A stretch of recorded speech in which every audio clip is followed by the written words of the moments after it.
Last night, I dreamt I went to Manderley again. It seemed to me I stood by the iron gate leading to the drive, and for a while I could not enter, for the way was barred to me. Then, like all dreamers, I was possessed of a sudden with supernatural powers and passed like a spirit through the barrier before me. The drive wound away in front of me, twisting and turning as it had always done. But as I advanced, I was aware that a change had come upon it. Nature had come into her own again, and little by little had encroached upon the drive with long, tenacious fingers. On and on wound the poor thread that had once been our drive. And finally, there was Manderley. Manderley, secretive and silent. Time could not mar the perfect symmetry of those walls. Moonlight can play odd tricks upon the fancy, and suddenly it seemed to me that light came from the windows. And then a cloud came upon the moon and hovered an instant like a dark hand before a face. The illusion went with it. I looked upon a desolate shell with no whisper of the past about its staring walls. We can never go back to Manderley again. That much is certain. But sometimes, in my dreams, I do go back to the strange days of my life, which began for me in the south of France.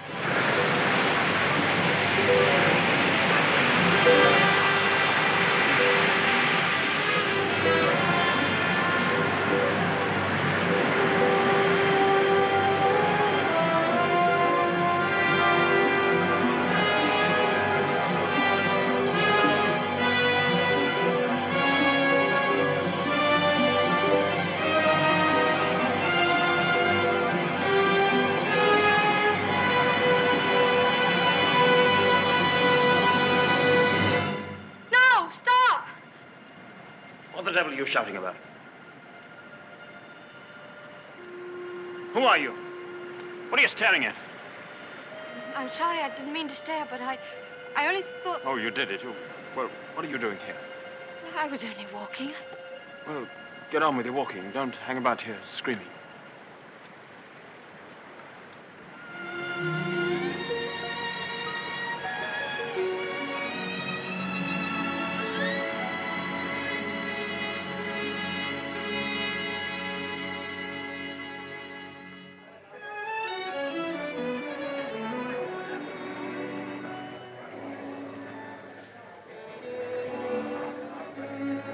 I'll never come to Monte Carlo out of season again.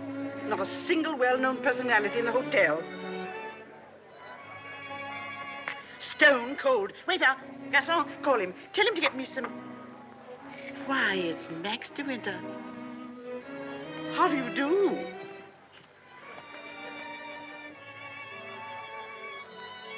How do you do? I'm Edith Van Hopper. It's so nice to run into you here, just when I was beginning to despair of finding any old friends here in Monte. But do sit down and have some coffee. Mr. De Winter's having some coffee with me. Go and ask the stupid waiter for another cup. I'm afraid I must contradict you. You shall both have coffee with me. Garçon, let me see. Coffee, please. Cigarette? No, thank you. You know, I recognized you just as soon as you came in, though I haven't seen you since that night at the casino at Palm Beach. Perhaps you don't remember an old woman like me. Are you playing the tables much here at Monte? No, I'm afraid that sort of thing ceased to amuse me years ago. I can well understand that. As for me, if I had a home like Manderley, I should certainly never come to Monte. I hear it's one of the biggest places in that part of the country, and you just can't beat it for beauty. What do you think of Monte Carlo? Or don't you think of it at all?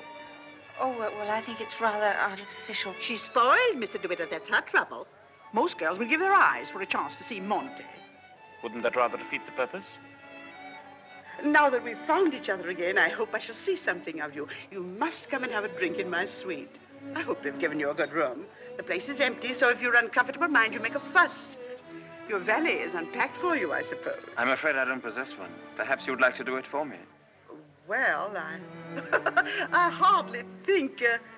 perhaps you could make yourself useful to Mr. DeWitt if he wants anything done. You're a capable child in many ways. That's a charming suggestion, but I'm afraid I cling to the old motto. He travels fastest who travels alone. Perhaps you've not heard of it. Good night. What do you make of that? Do you suppose that sudden departure was intended to be funny? Come, don't sit there gawking. Let's go upstairs. Have you got the key? Yes, Miss Van Hopper. I remember when I was younger, there was a well-known writer who used to dart down the back way whenever he saw me coming. I suppose he was in love with me and wasn't quite sure of himself. Well, c'est la vie. By the way, my dear, don't think that I mean to be unkind, but you were just a teeny-weeny bit forward with Mr. De Winter. Your effort to enter the conversation quite embarrassed me, and I'm sure it did him. Men loathe that sort of thing. Oh, come, don't sulk. After all, I am responsible for your behavior here. Perhaps he didn't notice it. Poor thing. I suppose he just can't get over his wife's death. They say he simply adored her.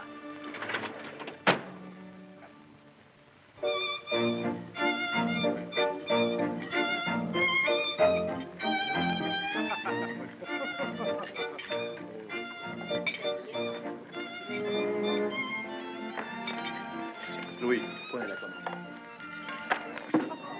How awkward of me. What a stupid thing to do. Oh, I'm so sorry. Please don't bother. It doesn't really matter. Oh, leave that, leave that. Go and lay another place at my table. Mademoiselle will have lunch with me. Oh, but I couldn't possibly. Why not?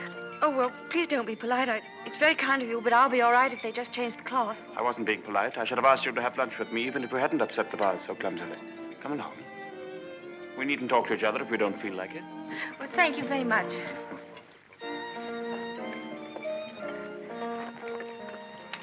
Oh, I'll just have some scrambled eggs. Oui, mademoiselle. What's happened to your friend?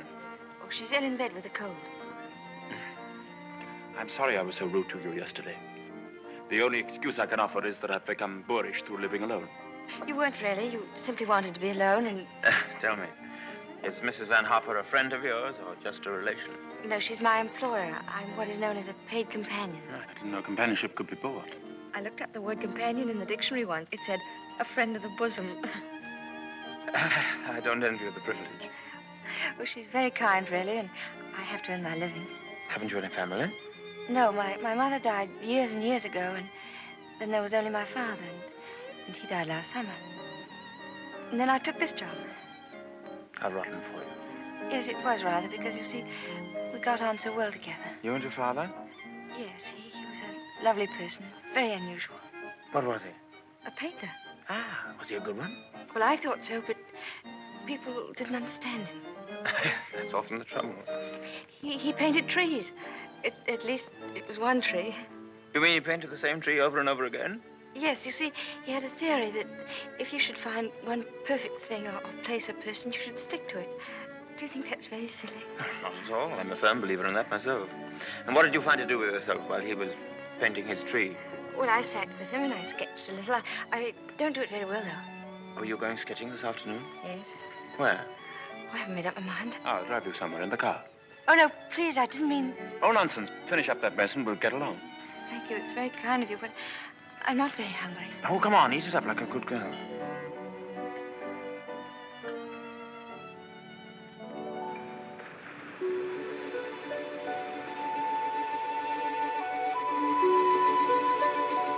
You've taken long enough for that sketch. I shall expect a really fine work of art. Oh, no, don't look at it. It's not nearly good enough. But it can't be as bad as all that. Now, don't rub it all out. Let me see it first. Well, it's the perspective. I never can get it Let right. me see, Oh, dear. Tell me, is it the perspective that gives my nose that curious twist in the middle? Well, you're not a very easy subject to sketch. Your expression keeps changing all the time. Does it? Well, I'd concentrate on the view instead if I were you. Much more worthwhile. Rather reminds me of our coastline at home. Do you know Cornwall at all? Yes, I went there once with my father on holiday. I was in a shop once, and I saw a postcard with a beautiful house on it right by the sea. And I asked whose house it was, and the old lady said, that's Manderley. I felt ashamed for not knowing. And Manderley is beautiful. To me, it's just the place where I was born. I've lived in all my life. Now, I don't suppose I shall ever see it again.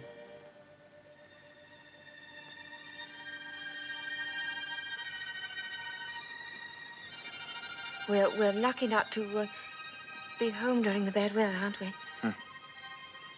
I can't ever remember enjoying swimming in England till June, can you? The water's so warm here that I could stay in all day. There's a dangerous undertow, and there's a man drowned here last year. I never have any fear of drowning, have you?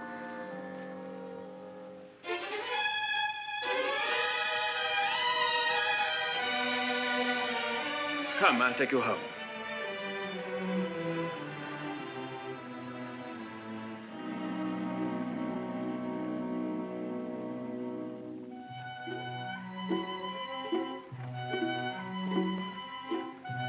Oh, yes. I know Mr. DeWitt well. I knew his wife, too. Before she married, she was the beautiful Rebecca Hildreth, you know.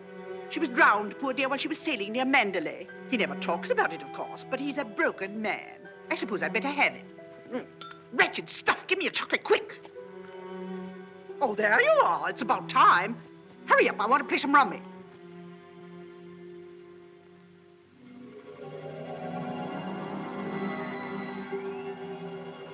She was the beautiful Rebecca Hildreth, you know. They say he simply adored her. She was the beautiful Rebecca Hildreth, you know. I suppose he just can't get over his wife's death. She was the beautiful Rebecca Hildreth, you know. But he's a broken man. Bonjour. Well, where are you going? Oh, I thought I'd take a tennis lesson. I see. I suppose you've had a look at the pro, and he's desperately handsome, and you've conceived a schoolgirl crush on him. All right, go ahead and make the most of it. Off duty? Oh, yes, Mrs. Van Hopper's cold's turned into flu, so she's got to train nurse. I'm sorry for the nurse. You keen on tennis? No, not particularly. That's good. We'll go for a drive.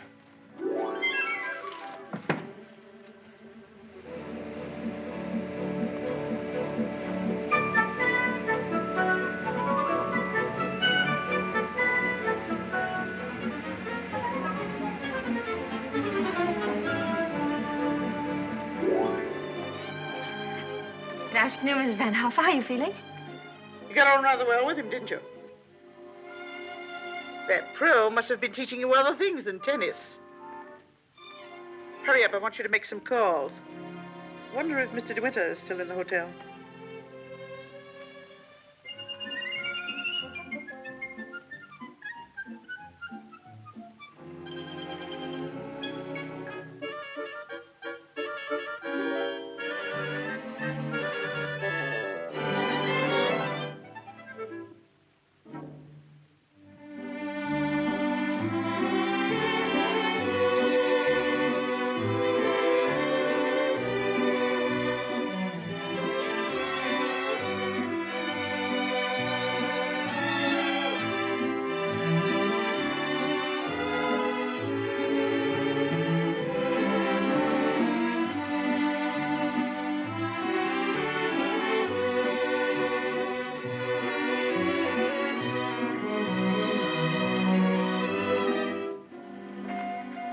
May I go now?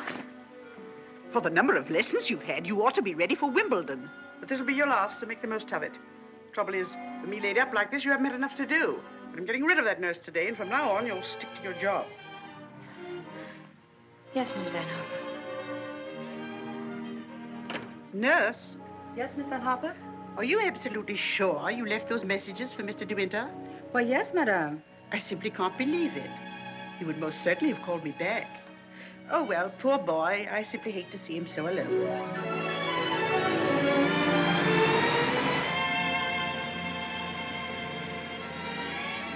You know, I wish there could be an invention that bottled up the memory like perfume, and it never faded, never got stale. And then whenever I wanted to, I could uncork the bottle and live the memory all over again.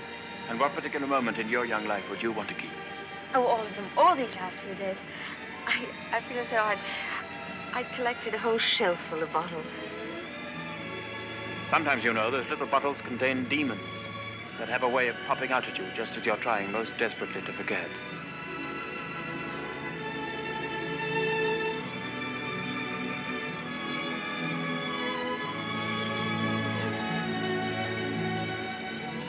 Stop biting your nails. Oh, I wish I were a woman of 36, dressed in black satin with a string of pearls. You wouldn't be here with me if you were. Would you please tell me, Mr. De Winter, why you asked me to come out with you? Oh, it's obvious that you want to be kind, but why do you choose me for your charity?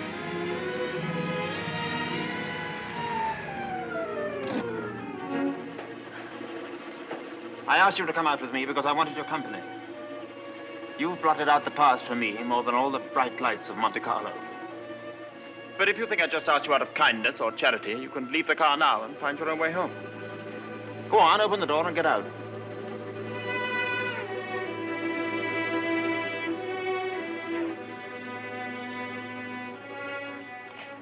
Better blow your nose. Please don't call me Mr. De Winter. I've a very impressive array of first names. George, Fortescue, Maximilian. But you needn't bother with them all at once. My family call me Maxim. And another thing. Please promise me never to wear black satin or pearls. Or to be 36 years old. Yes, Maxim.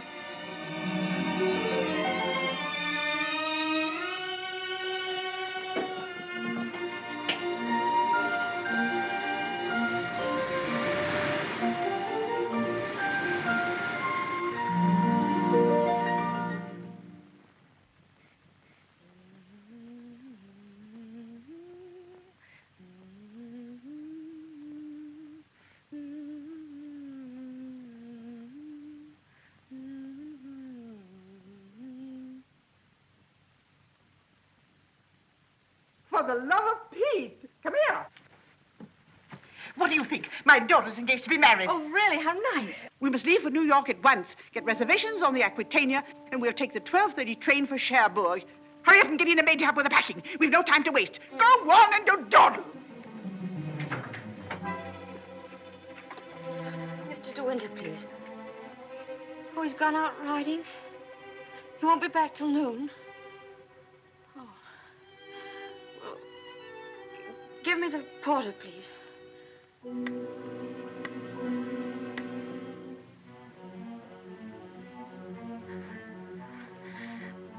I'll go and see if there's anything left in my room.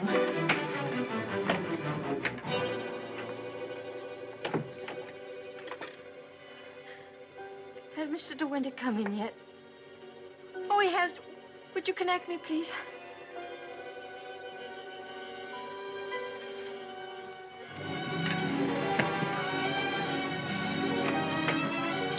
Oh, I was looking for my book. I suppose I've packed it. Well, come on. The car's waiting at the door.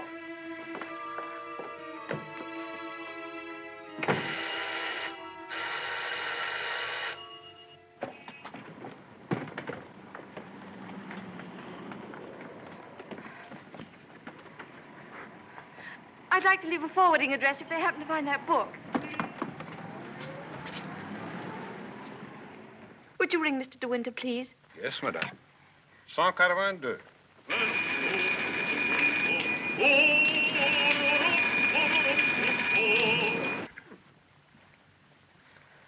There isn't any answer. Thank you. Tell her to hurry up. Yes, madam. I was looking for Mr. De Winter. Mr. De Winter just ordered breakfast in his room, mademoiselle.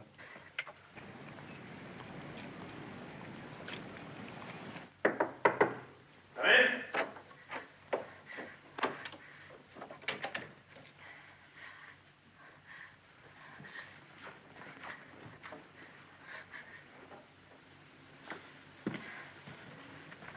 Hello. What are you doing here? Anything the matter? I've come to say goodbye. We're going away. What on earth are you talking about? It's true, we're going now, and I was afraid I wouldn't see you again.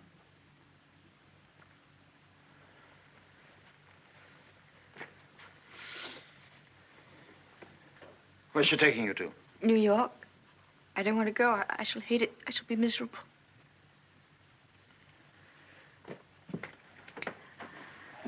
I'll dress in here. I shan't be long. Which would you prefer? New York or Manderley? Oh, please don't joke about it. Mrs. Van Hopper's waiting, and I'd better say goodbye now. I repeat what I said. Either you go to America with Mrs. Van Hopper, or you come home to Manderley with me. You mean you want a secretary or something? I'm asking you to marry me, you little fool.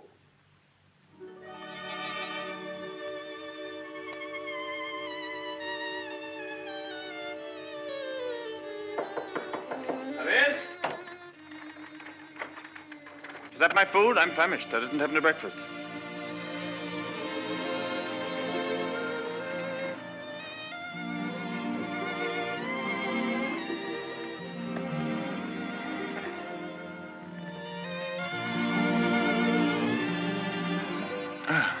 My suggestion didn't seem to go at all well. Sorry. Oh, but you don't understand. It's that well, I'm not the sort of person men marry. What on earth do you mean? I don't belong in your sort of world, for one thing. Well, what is my sort of world? Oh, well, Manderley, you know what I mean. Well, I'm the best judge of whether you belong there or not. Of course, if you don't love me, that's a different thing. Fine blow to my conceit, that's all. Oh, I do love you. I love you most dreadfully.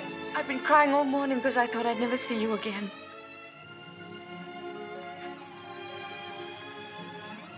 Bless you for that. I'll remind you of this one day. You won't believe me. It's a pity you have to grow up. Oh, now that's settled. You may pour me out some coffee. 2 lumps of sugar and some milk, please. Same with my tea, don't forget. Who's going to break the news to Mrs. Van Hopper? Shall you or shall I? Oh, you tell it. She'll be so angry. What's the number of her room? Oh, she's not there. She's downstairs in the car. Hello? Give me the date, please. Hello?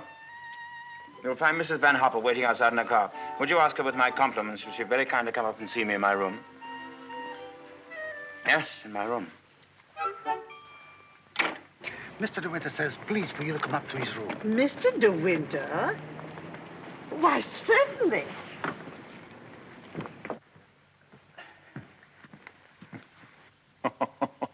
This isn't at all your idea of a proposal, is it?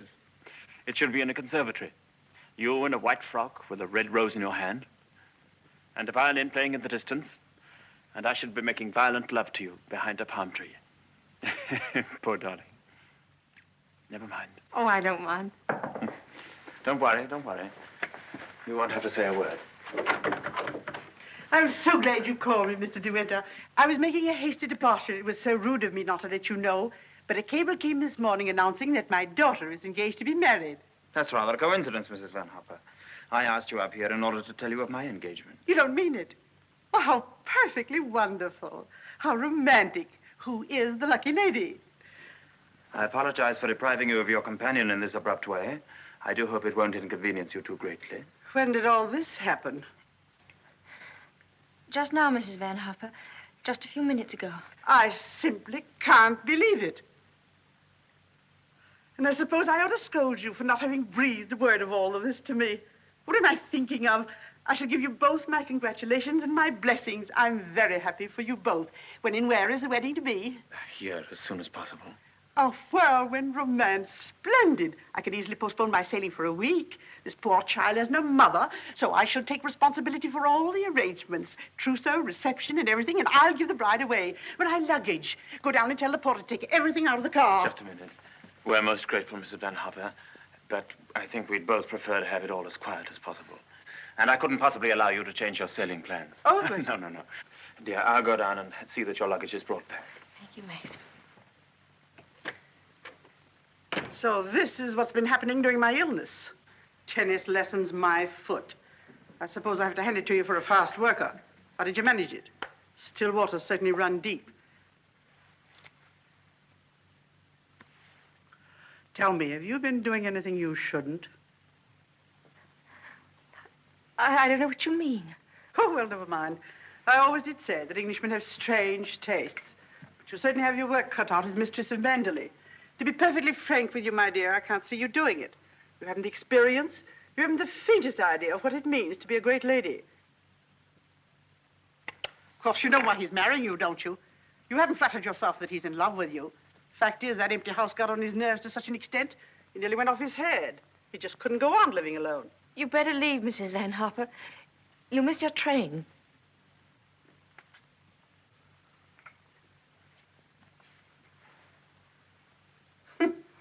Mrs. De Winter. Goodbye, my dear, and good luck.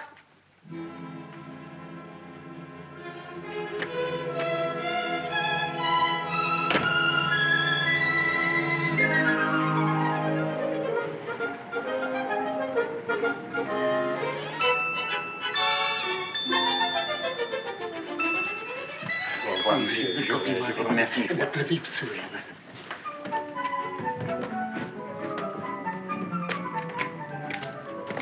Monsieur, vous avez oublié votre carnet de mariage. Oh, What did he say? He says I've forgotten the proof that we're married. Oh, good heavens.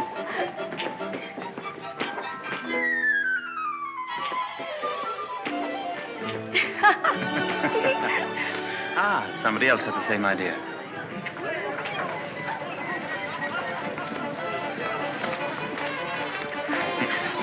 Isn't she sweet? Yes. You'd have liked a bridal veil, wouldn't you? Or at least... Madame, combien ça fait? Tous les deux. Je vous remercie. Yes. Oh, Max, you're lovely. Oh, how perfectly lovely. Oh, perfectly lovely.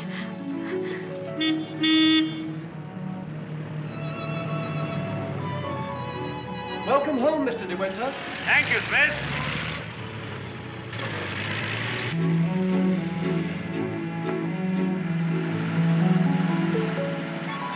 Cold, darling? Yes, just a little bit. There's no need to be frightened, you know. Just be yourself and they'll all adore you.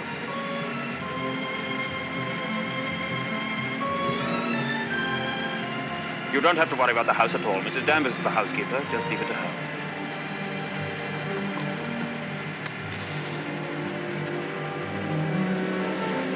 Hello.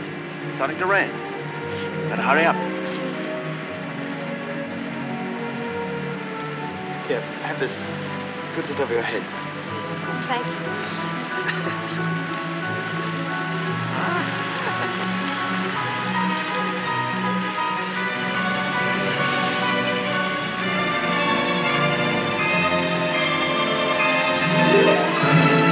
That's it. That's Manderley.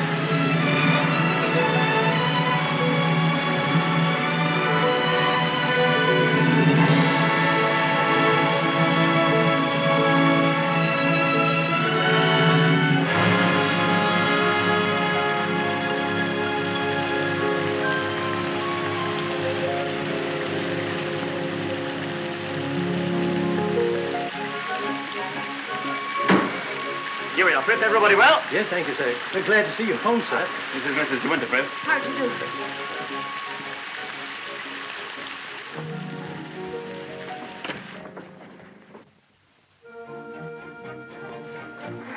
I didn't expect the whole staff to be in attendance. Mr. Danvers' orders, sir.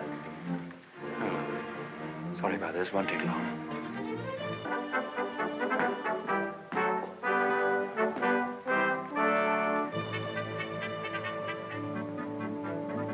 This is Mrs. Danvers.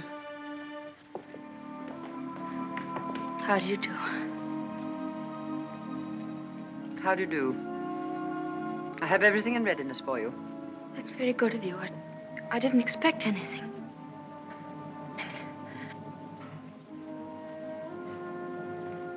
I think we'd like some tea, Frith. Ready in the library, sir. Come along, darling.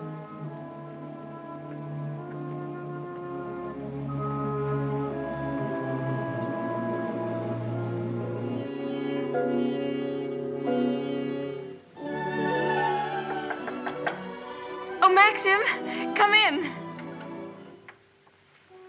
Oh, good evening, Mrs. Danvers. Good evening, madam.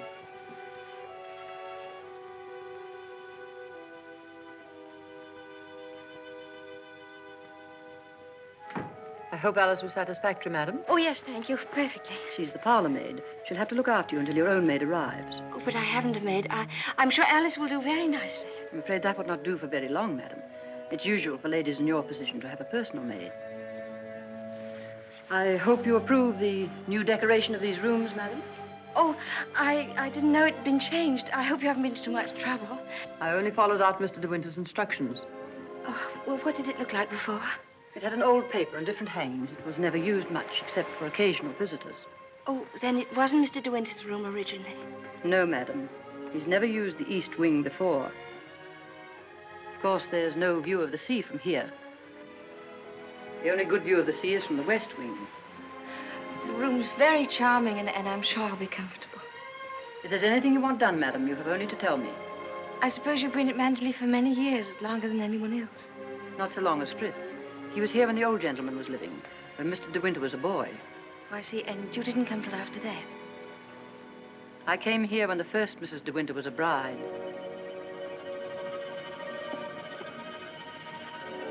Mrs. Danvers, I do hope we'll be friends.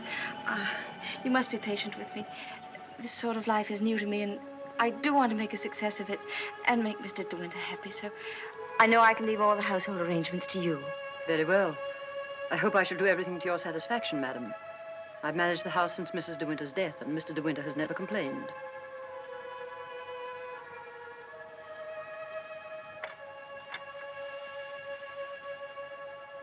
I think I'll go downstairs now.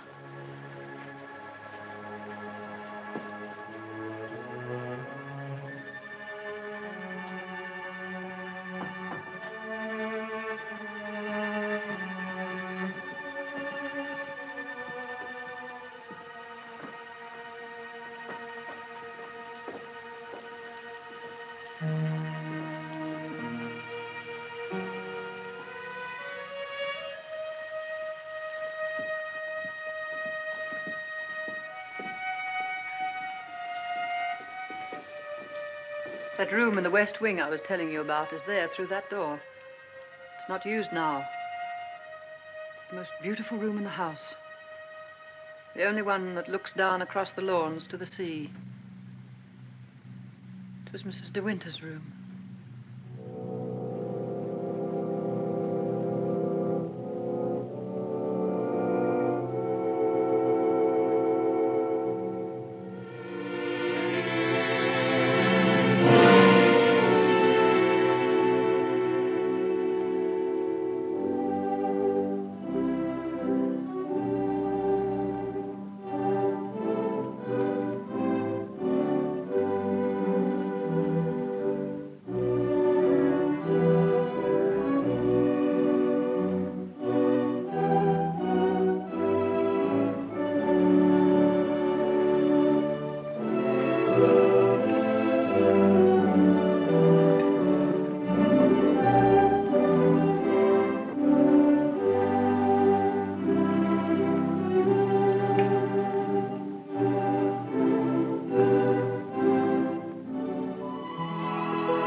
morning. Good morning. You're Mrs. De Winter, aren't you? Yes. My name's Crawley. I manage the estate for Maxim. Awfully glad to meet you.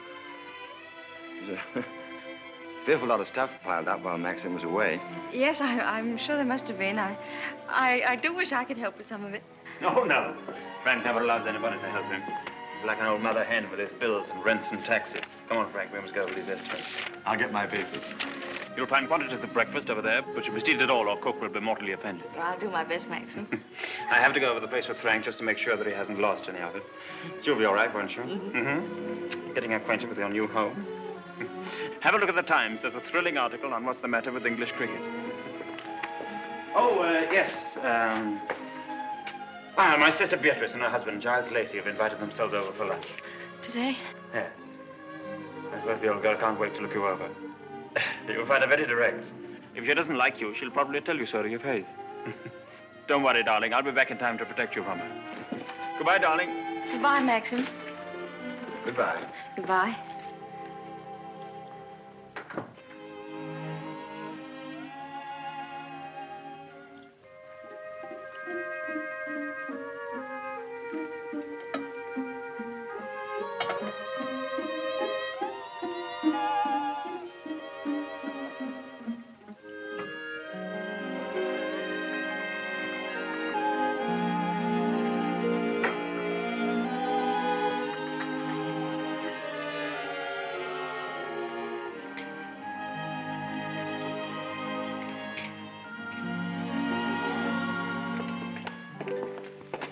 Good morning, madam.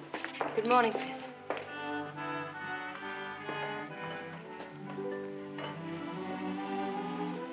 Isn't there anything I could get for you, madam? Oh, no, thank you, Frith. I'm really not very hungry. Thank you. The paper, madam. Oh, yes, thank you, Frith.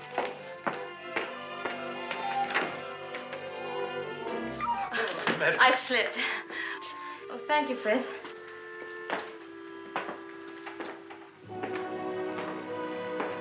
It's big, isn't it? Yes, madam. Manderley is a big place. This was the banquet hall in the old days. It is still used on great occasions, such as a big dinner or a ball. And the public is admitted here, you know, once a week. That's nice.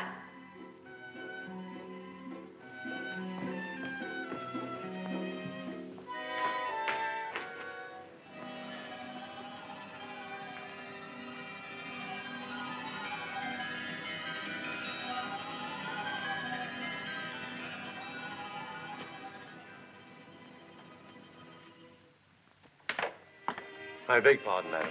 I'm afraid the fire is not usually lit in the library until the afternoon, but you'll find one in the morning room. Of course, if you wish this fire lit now, madam. Oh, no, Frith, I wouldn't dream.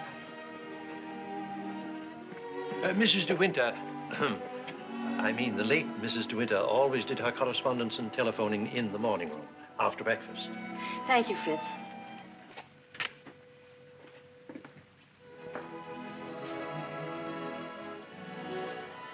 Is anything wrong, madam? Oh, no. Which way is the morning room? Oh, it's that door there, on the left. Oh, yes, thank you.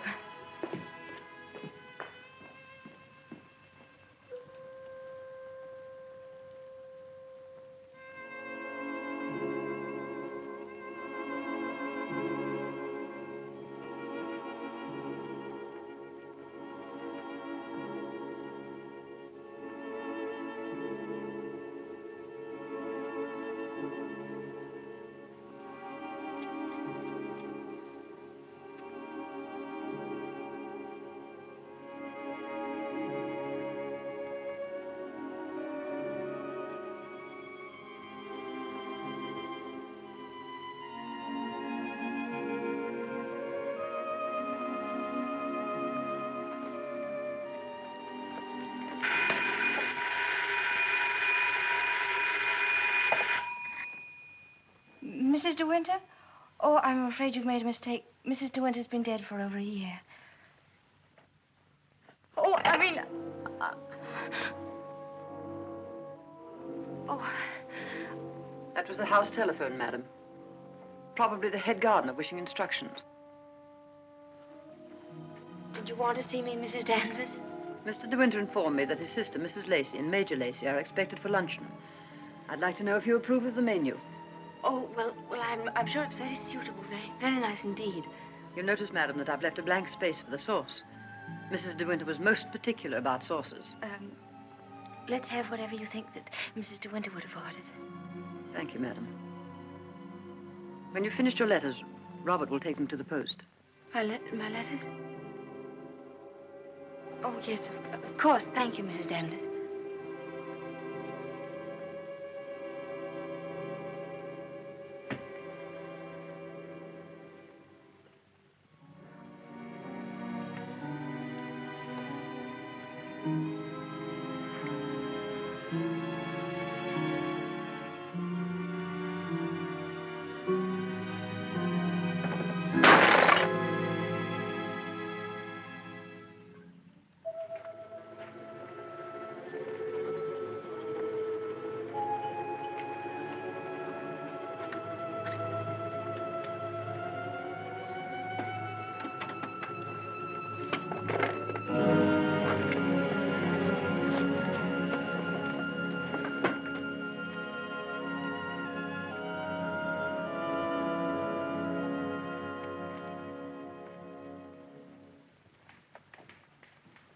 How are you, Frith? Good morning, Mrs. Lacey. Where's Mr. De Winter? I believe he went down to the farm with Mr. Crawley. How tiresome of him not to be here when we arrive, and how typical.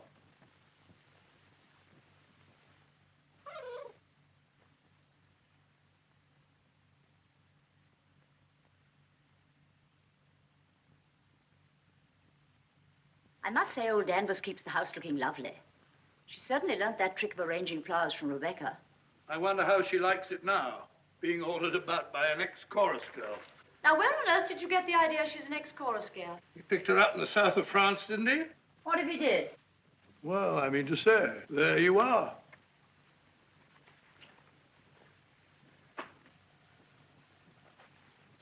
How do you do? I'm Maxim's wife. How do you do? Well, I must say you're quite different from what I expected. Oh, but Cecilia, she's exactly what I told you she'd be. Well, how do you like Manderley? Very beautiful, isn't it? And how do you get along with Mrs. Danvers?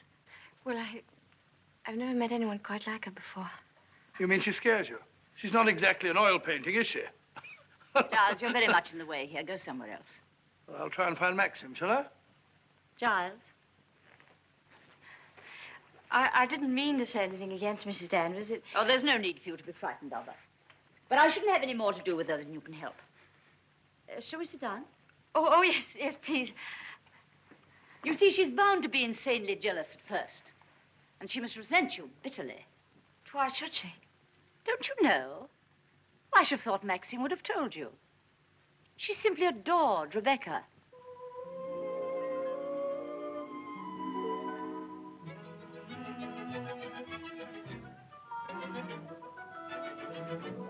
How are you, Robert? Quite well, thank you, madam. Still having trouble with your teeth?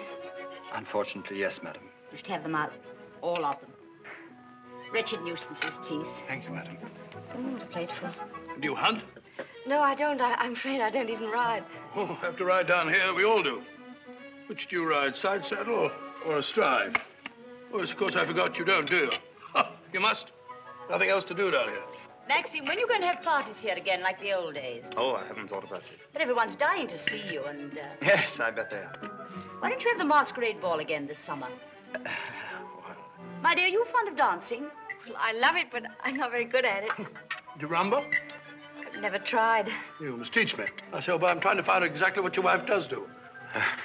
She sketches a little. Sketches? Not this modern stuff, I hope. You know, portrait of a lampshade upside down to represent a soul in torment. Don't sail, do you? No, I don't. Thank goodness for that. Huh?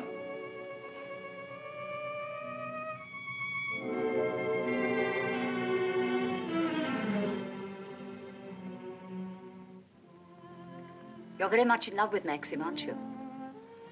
Yes, I can see you are. Don't mind my saying so, but why don't you do something about your hair? Why don't you have it cut or sweep it back behind your ears? Oh, no, that's worse. What does Maxim say about it? Does he like it like that? Well, he never mentions it. Oh, well, don't go by me. I can see by the way you dress you don't care a hoot how you look. But I wonder Maxim hasn't been at you. He's so particular about clothes. I don't think he ever notices what I wear. Oh, well, he must have changed a lot then. You mustn't worry about old Maxim and his moods.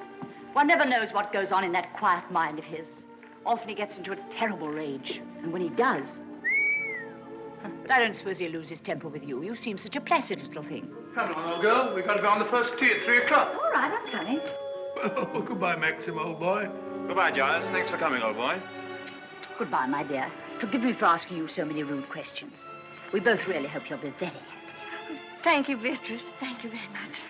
And I must congratulate you upon the way Maxim looks. We were very worried about him this time last year. But then, of course, you know the whole story. Goodbye, Beatrice, darling. Goodbye, old boy. Yes, there is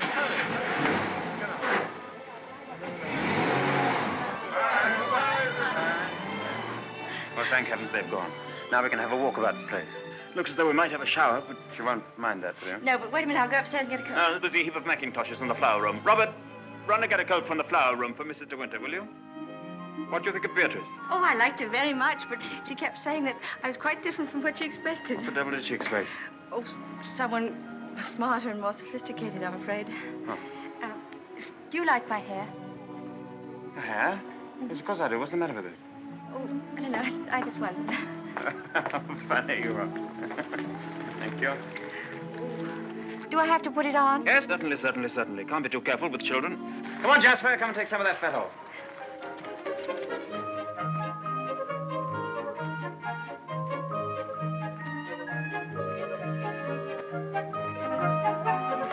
Jasper! Here, not that way. Come here. Where does that lead to? Oh, it leads to a little cove where we used to keep a boat. Oh, let's go down there. Well, no, it's a perfectly dull, uninteresting stretch of sand, just like any other. Oh, please. Well, all right, we'll walk down and take a look if you really want to.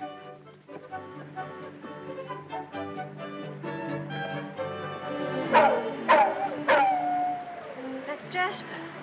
There must be something wrong. Perhaps he's hurt himself. No, he's all right. Leave him alone. Don't you think I'd better go and see? Don't bother about him, I tell you. He can't come to any harm. He'll find his own way back.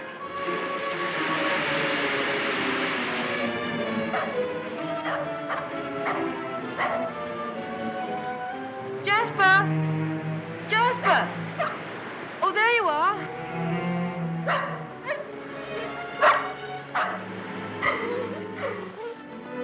What do you want in there, Jasper? Come on. Come on. Let's go home. Jasper.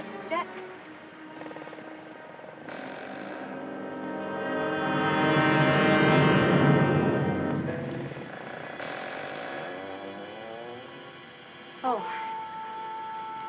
I didn't know that there was anybody. I know that dog. He comes for the house. He ain't yourn. No, he's Mr. De Winter's dog. Have you anything I could tie him with?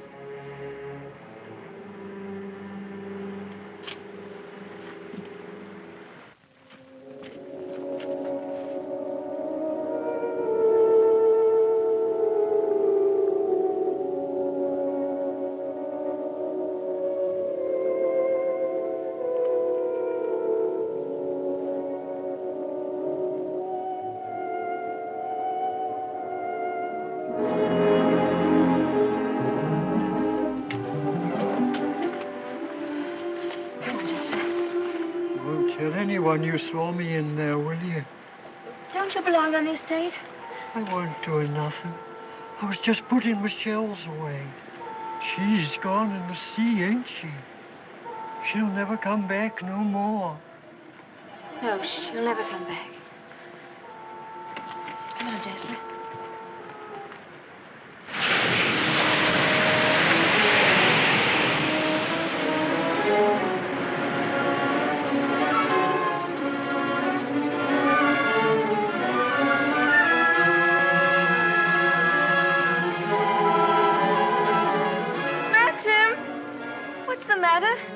Maxim! I'm sorry I was such a time, but I had to find a rope for Jasper. Hurry up, Jasper, for heaven's sake. Please wait for me. Maxim, what is it? You look so angry. You know I didn't want you to go there, but you deliberately went. Why not? There was only a cottage down there and a strange man who was... You didn't go into the cottage, did you? Yes, the door Well, was don't go there again, you hear? Why not? Because I hate the place, and if you had my memories, you wouldn't go there or talk about it or even think about it. What's the matter? Oh, I'm sorry, please. You should have stayed away. We should never have come back to Manderley. Oh, what a fool I was. I made you unhappy. Somehow I've hurt you. Oh, I can't bear to see you like this. Because I love you so much. Do you? Do you? Ah, I've made you cry. Forgive me.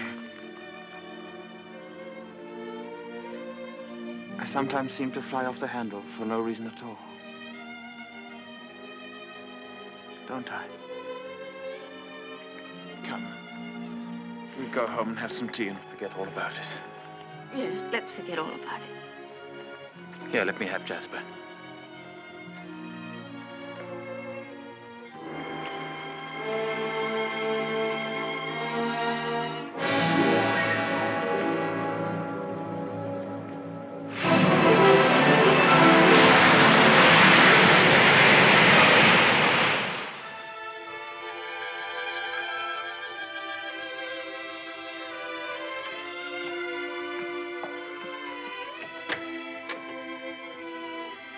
Hello, come in. Oh, please don't get up, Mr. Crawley.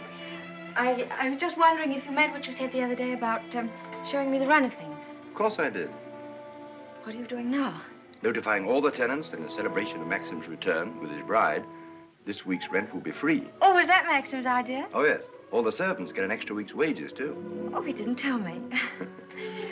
Can't I help you? I could at least stick the stamps. Well, that's terribly nice of you. Won't you sit down? Oh, yes, thank you.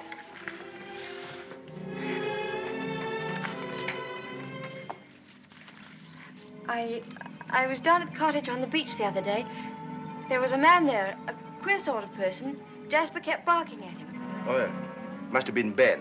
Excuse me. He's quite harmless. We give him odd jobs now and then. That cottage place seemed to be going to rack and ruin. Why isn't something done about it? Well, I think if Maxim wanted anything done about it, he'd tell me. Are those all Rebecca's things down there? Yes. Yes, they are. What did she use the cottage for? The boat used to be moored near there. What boat? What happened to it? Was that the boat she was sailing in when she was drowned? Yes. Capsized and sank. She was washed overboard. Wasn't she afraid to go out like that alone? She wasn't afraid of anything. Where did they find her? Near Edgecombe. About 40 miles up channel, about 2 months afterwards. Maxim went up to identify her. It was horrible for him. Yes, it must have been. Mr. Crawley, please don't think me morbidly curious. It isn't that. It's just that I feel at such a disadvantage. All the time, whenever I meet anyone, Maxim's sister or even the servants, I know they're all thinking the same thing. They're all comparing me with her, with Rebecca. Oh, you mustn't think that. I can't tell you how glad I am that you married Maxim. It's going to make all the difference to his life. And from my point of view, it's very refreshing to find someone like yourself who's not entirely in tune, shall we say, with Manderley. That's very sweet of you. I dare say I've been stupid, but every day I realize the things that she had and that I lacked. Beauty and wit and intelligence and all the things that are so important in a woman. You have qualities that are just as important. More important, if I may say so. Kindness and sincerity and, if you'll forgive me, modesty mean more to a husband than all the wit and beauty in the world. We none of us want to live in the past. Maxim least of all. It's up to you, you know, to lead us away from it. I promise you I won't bring this up again, but before we end this conversation, would you answer just one more question? If it's something I'm able to answer, I'll do my best. Tell me, what was Rebecca really like?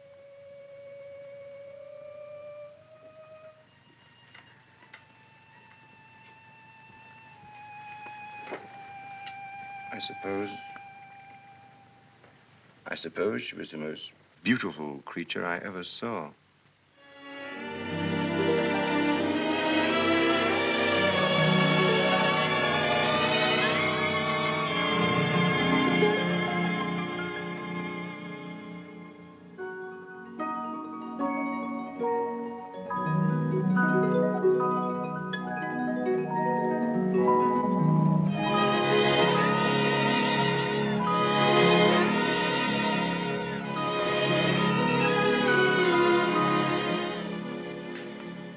Good evening, Max.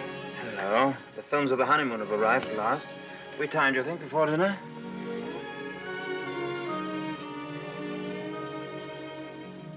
What on earth have you done to yourself? Oh, nothing. I just ordered a new dress from London. I hope you don't mind. Oh, no. Well, do you think there's something's right for you? Doesn't seem your type at all. I thought you'd like it. And what have you done to your hair? Oh, I see. Oh, dear, oh, dear, oh, dear. I'm sorry. You look lovely, lovely. It's very nice for a change. Shall we see these pictures? Yes, I'd love to see them.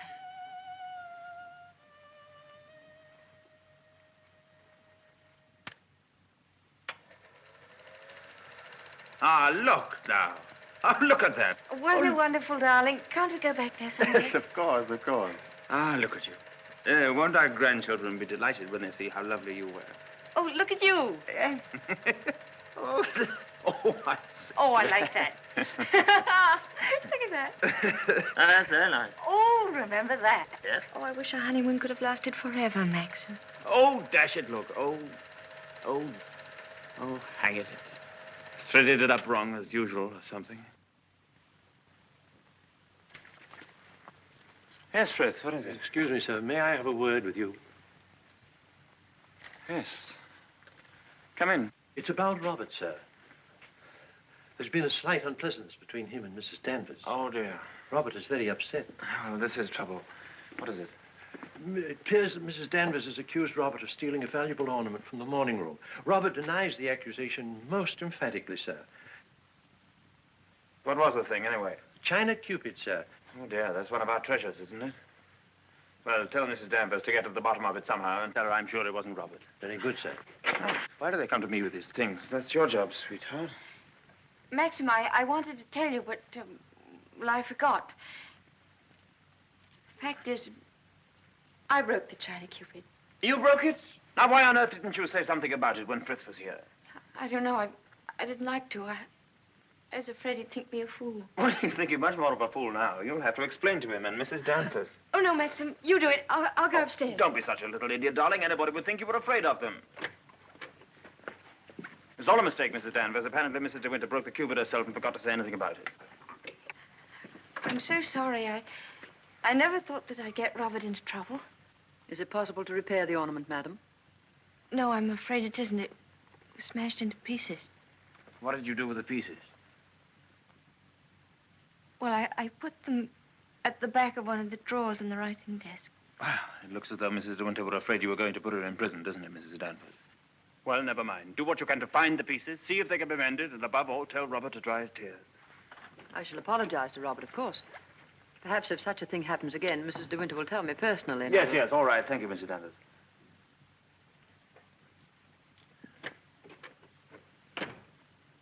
Well, I suppose that clip will hold all right. I don't know.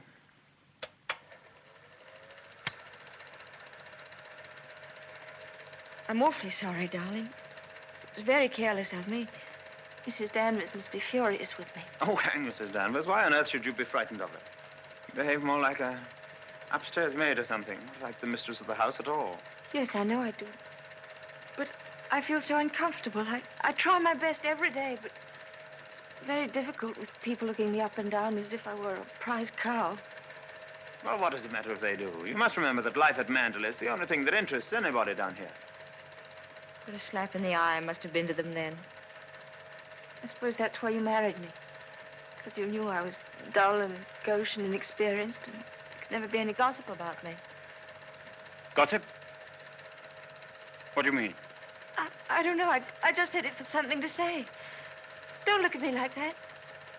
Maxim, what's the matter? What have I said?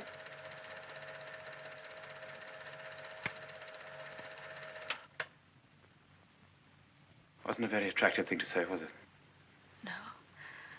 It was rude, hateful.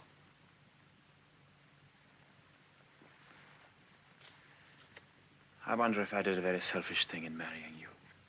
How do you mean? I'm not much of a companion to you, am I? You don't get much fun, do you? You ought to have married a boy. Someone of your own age. Maxim, why do you say this? Of course we're companions. Are we? I don't know. I'm very difficult to live with. No, you're not difficult. You're easy, very easy. Our marriage is a success, isn't it? A great success. We're happy, aren't we? Terribly happy.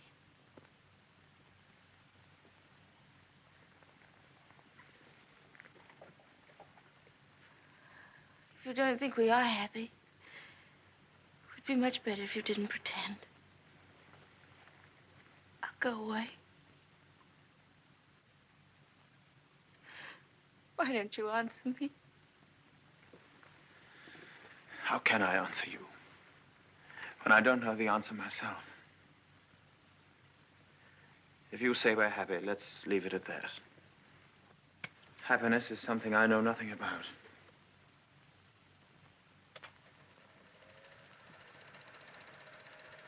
Oh, look. There's the one when I left the camera running on the tripod, remember?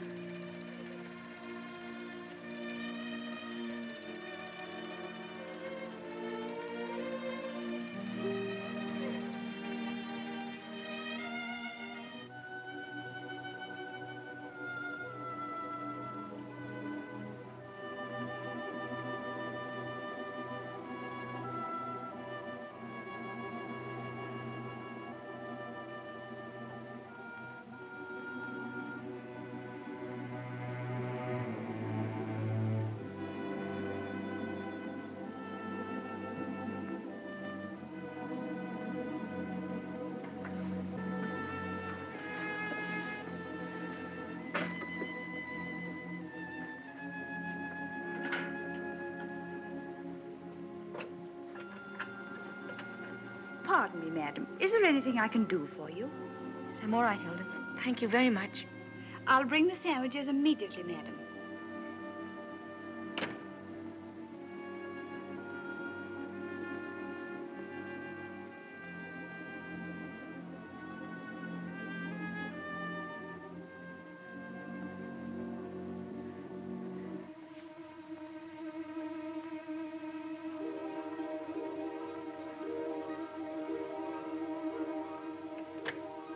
Hilda, Yes, madam? the West Wing.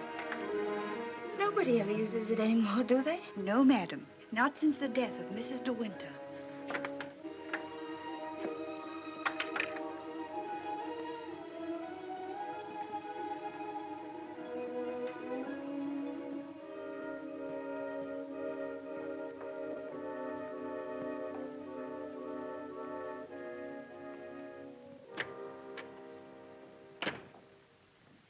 Come along, Mr. Jack, or someone may see you. Well, Danny, old Harvey, it's been good to see you again. It's been simply breathless to pick up all the news. I really don't think it's wise for you to come here, Mr. Jack. Jasper, come here. Oh, nonsense, nonsense. It's just like coming back home. Quiet, Mr. Jack. Yes, and we must be careful not to shock Cinderella, mustn't we? She's in the morning room. If you leave through the garden door, she won't see you. I must say I feel a little like the poor relation sneaking around through back doors. Well, toodaloo, Danny. Goodbye, Mr. Jack. And please be careful.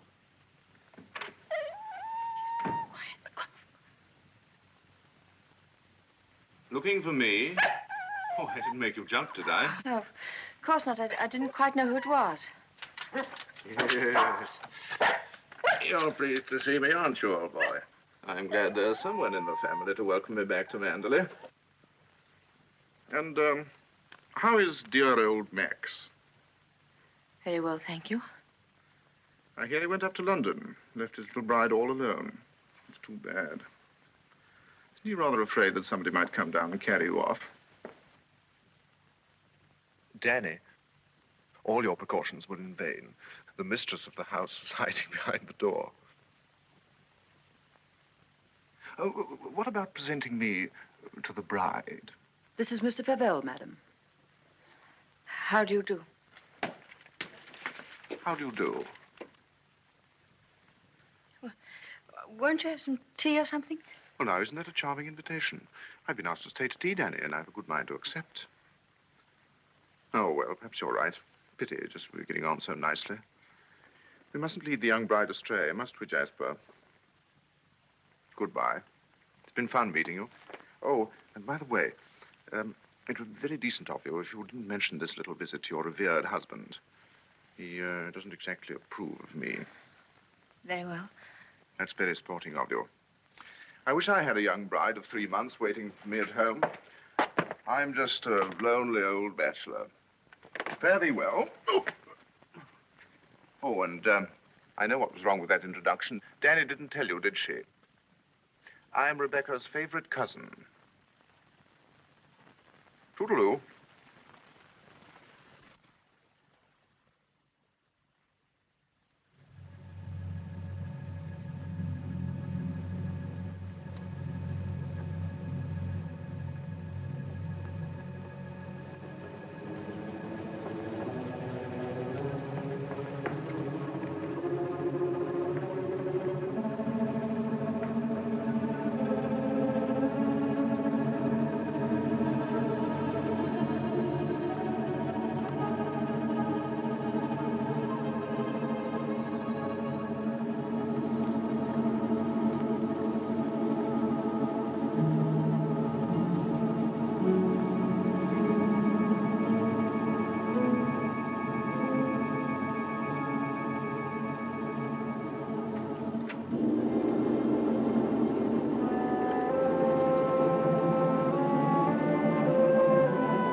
You wish anything, madam?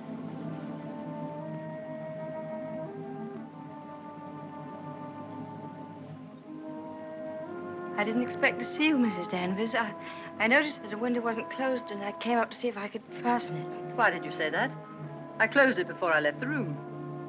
You opened it yourself, didn't you? You've always wanted to see this room, haven't you, madam? Why did you never ask me to show it to you? I was ready to show it to you every day.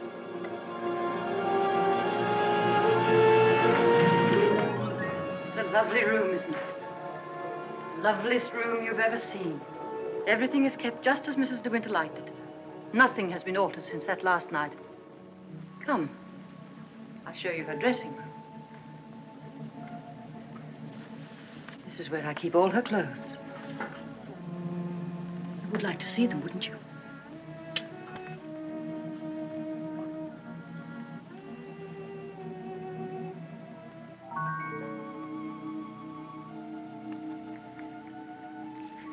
Feel this. It was a Christmas present from Mr. De Winter. He was always giving her expensive gifts the whole year round. I keep her underwear on this side.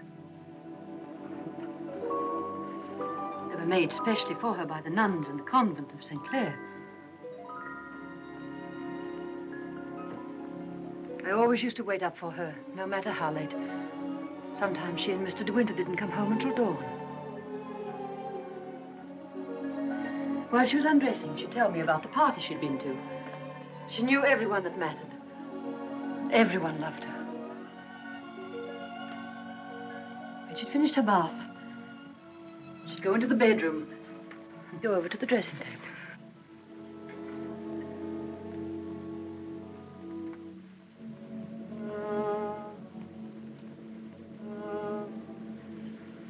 Oh, you've moved her brush, haven't you? There, that's better. Just as she always laid it down. Come on, Danny. Hair drill, she would say. And I'd stand behind her like this and brush away for 20 minutes at a time. And then she would say, "Good night, Danny," and step into her bed.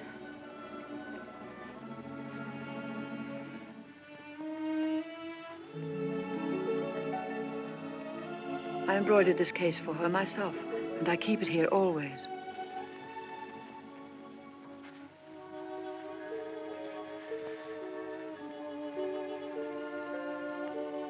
Did you ever see anything so delicate?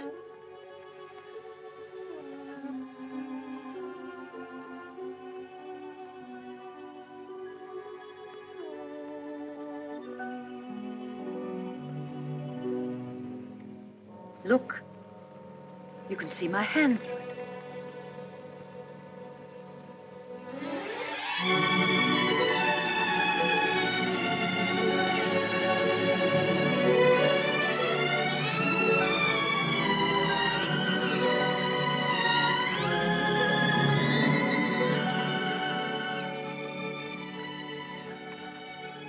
You wouldn't think she'd been gone so long, would you? Sometimes when I walk along the corridor, I fancy I hear her just behind me. That quick, light step. I couldn't mistake it anywhere. It's not only in this room. It's in all the rooms in the house. I can almost hear it now. Do you think the dead come back and watch the living? No, I don't believe it. Sometimes. I wonder if she doesn't come back here to Manderley. Watch you and Mr. De Winter together. You look tired. Why don't you stay here a while and rest? And listen to the sea. So soothing. Listen to it.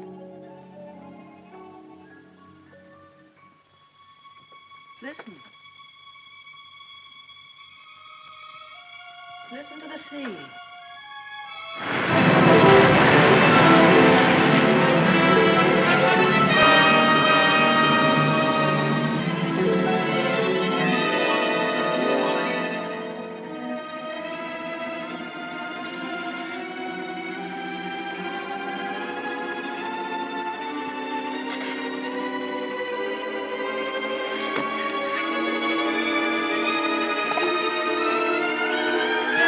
Tell Mrs. Danvers I wish to see her immediately.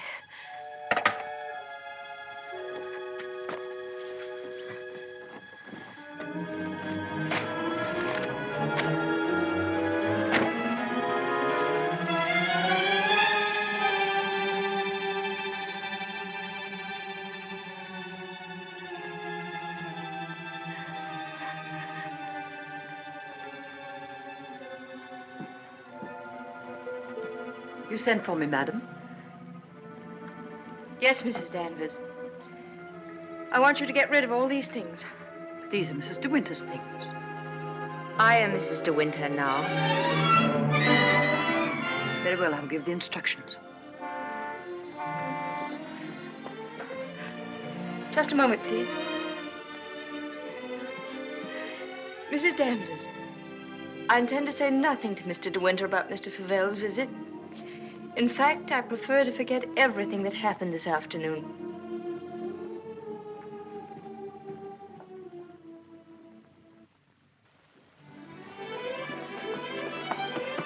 Maxim, you've been gone all day. Choking. Oh. Well. What have you been doing with yourself? Oh, I've been thinking. Oh, what did you want to do that for? Oh, come in here and I'll tell you. Darling, could we have a costume ball, just as you used to? Now, what put that into your mind? Has Beatrice been at you? No, but I feel that we ought to do something to make people feel that Manderley is just the same as it always was. Oh, please, darling, could we? You don't know what it would mean, you know. You would have to be a hostess to hundreds of people. All the county.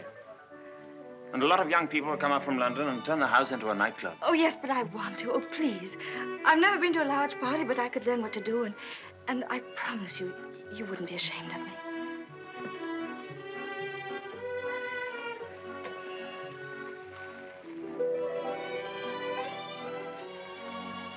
All right, if you think you'd enjoy it.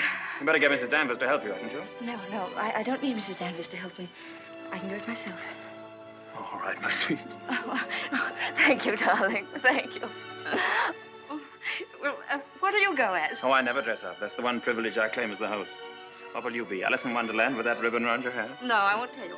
I'll design a costume all by myself and give you the surprise of your life.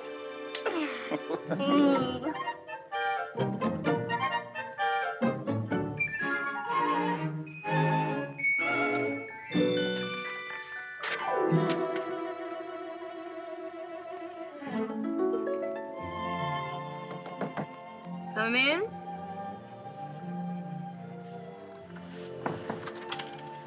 Robert found these sketches in the library, madam. Did you intend throwing them away?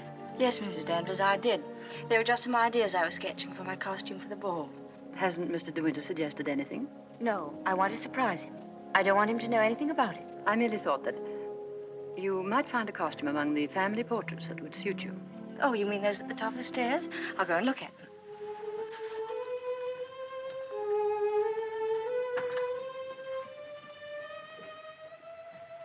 This one, for instance. It might have been designed for you. I'm sure you could have it copied. I've heard Mr. De Winter say that this is his favorite of all the paintings.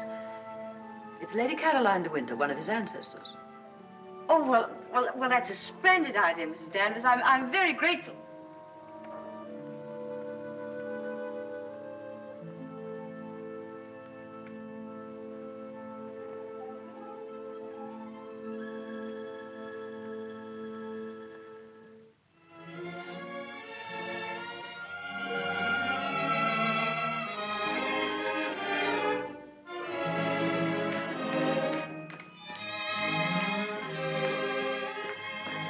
Everything under control, Frith?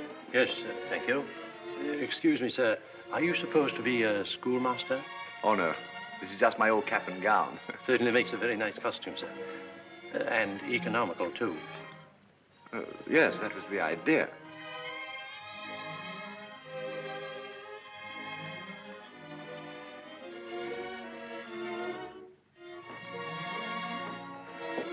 Evening, Robert. Not very good weather for the ball. No, sir. Very misty on the way, and very chilly. Oh, this wig's so tight they ought to have sent an aspirin with it. Hello. Oh. What's the idea, Adam and Eve? Oh, Maxim, don't be disgusting. Strong man, old man. Oh. Where's my weight thing? What thing? You haven't left it in the car, have you? Oh. Oh, there it is. You were the first one down? Yes. Where's the child? Well, she's keeping her costume a terrific secret. Wouldn't even let me into her room. Oh, lovely. I'll go up and give her a hand. I could do with a drink. Won't you catch cold in that thing? Don't be silly. Pure wool, old boy. Pardon me, sir. You forgot this.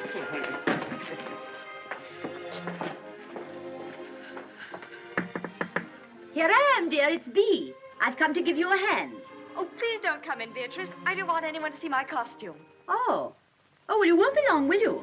Because the first people will be arriving any moment. Now, you're sure that's where that should be? Yes, madam, it's just right. Oh, isn't it exciting? Indeed it is, madam. I've always heard of the Manderley Ball, and now I'm really going to see one. Sure, there'll be no one there to touch you, madam. Do you really think so? Now, where's my fan? Now, you're sure I look all right? You look ever so beautiful. Well, here goes.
Good evening, Mr. De Winter.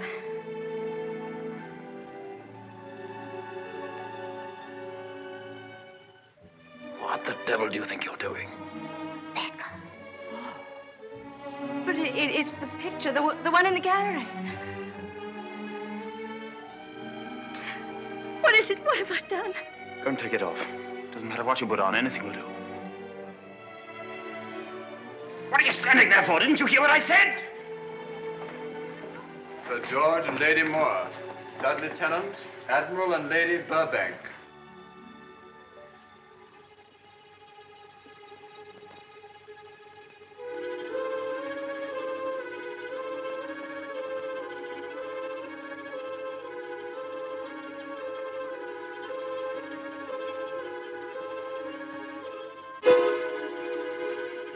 I watched you go down, just as I watched her a year ago.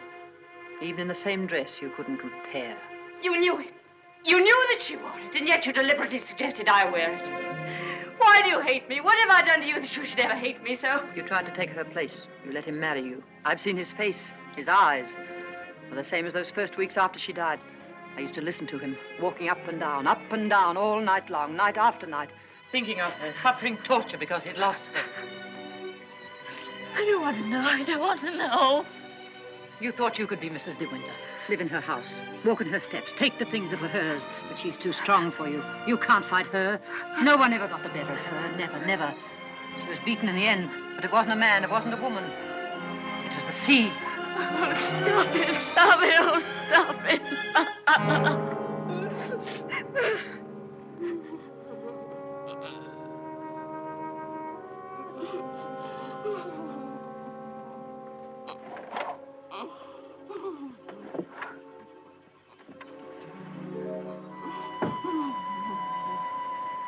You're overwrought, madam.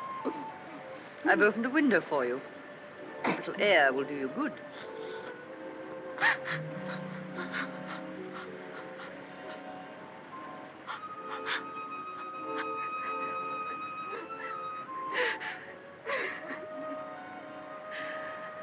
Why don't you go?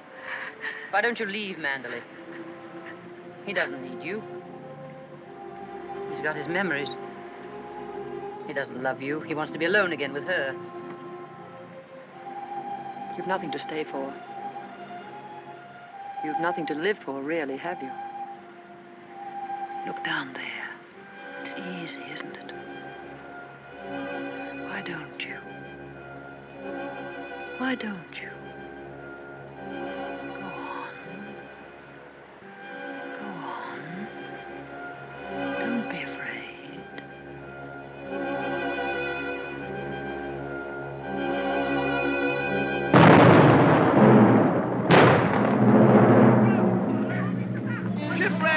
Ship on the rocks! Ship aground, sending up rockets! Shipwreck! Come on, everybody! Down to the bay!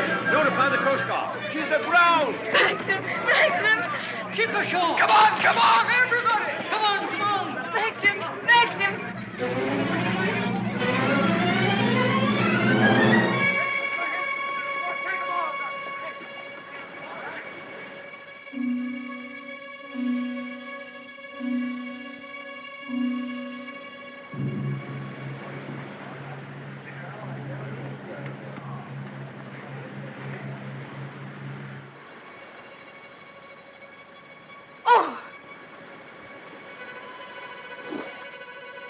Ben, have you seen Mr. De Winter anywhere? She won't come back, will she? You said so. Who, Ben? What do you mean? Ah, the other one.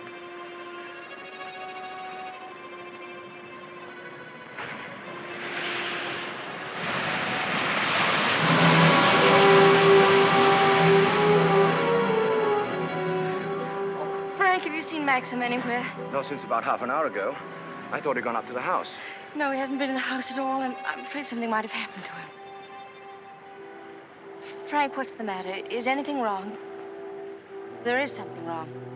Well, the diver who went down to inspect the bottom of the ship came across the hull of another boat. A little sailboat. Frank, is it? Yes. It's Rebecca's. How did they recognize it? was a local man. Knew it instantly. It'll be so hard on poor Maxim. Yes. It's going to bring it all back again. And worse than before. Why did they have to find it? Why couldn't they have left it there in peace at the bottom of the sea? Fine. Better get along and arrange some breakfast for the men. All right, Frank, I'll go and look for Max.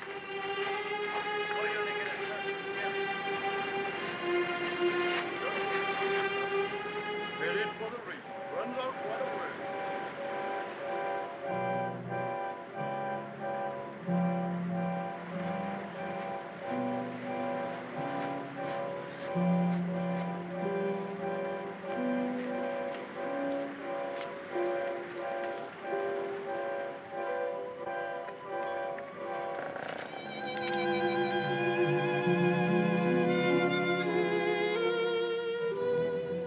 Hello. Maxim! You haven't had any sleep. Have you forgiven me? Forgiven you? What have I got to forgive you for? For last night, my stupidity about the costume. Oh, that. I'd forgotten. I was angry with you, wasn't I? Hmm. Maxim, can't we start all over again? I don't ask that you should love me. I won't ask impossible things. I'll be your friend, your companion. I'll be happy with that.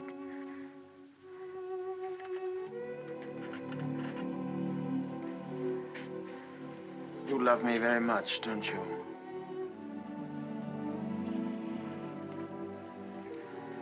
But it's too late, my darling. We've lost our little chance of happiness. No, Maxim, no. Yes. It's all over now. The thing's happened.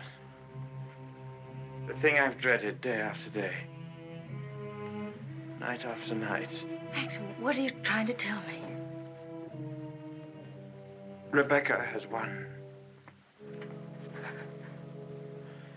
Her shadow has been between us all the time, keeping us from one another. She knew that this would happen. What are you saying? They sent a diver down. He found another boat. Yes, I know. Frank told me. Rebecca's boat. Oh, it's terrible for you. I'm so sorry. The diver made another discovery. Broke one of the ports and looked into the cabin. There was a body in there. Then she wasn't alone. There was someone sailing with her, and you have to find out who it was. That's it, isn't it, Maxim? You don't understand. There was no one with her. It's Rebecca's body lying there on the cabin floor. The woman that was washed up at Edgecombe. The woman that is now buried in the family crypt. That was not Rebecca. That was the body of some unknown woman. Unclaimed, belonging nowhere. I identified it, but I knew it wasn't Rebecca. It was all a lie. I knew where Rebecca's body was. Lying on that cabin floor on the bottom of the sea. How did you know, Max? Because I put it there.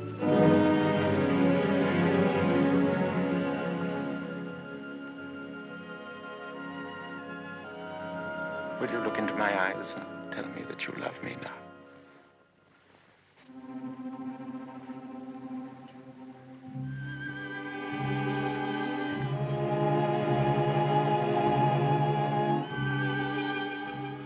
See? I was right. It's too late.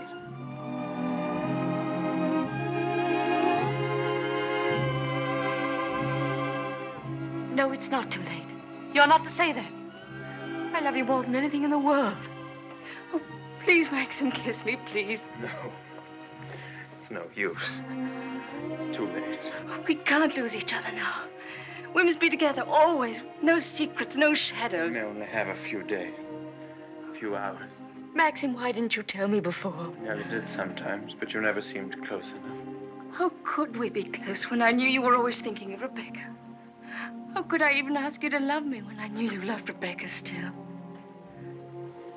What are you talking about? What do you mean? Whenever you touched me, I knew you were comparing me with Rebecca. Whenever you looked at me or spoke to me or walked with me in the garden, I knew you were thinking, this I did with Rebecca, and this, and this. Oh, it's true, isn't it? You thought I loved Rebecca? You thought that? I hated her.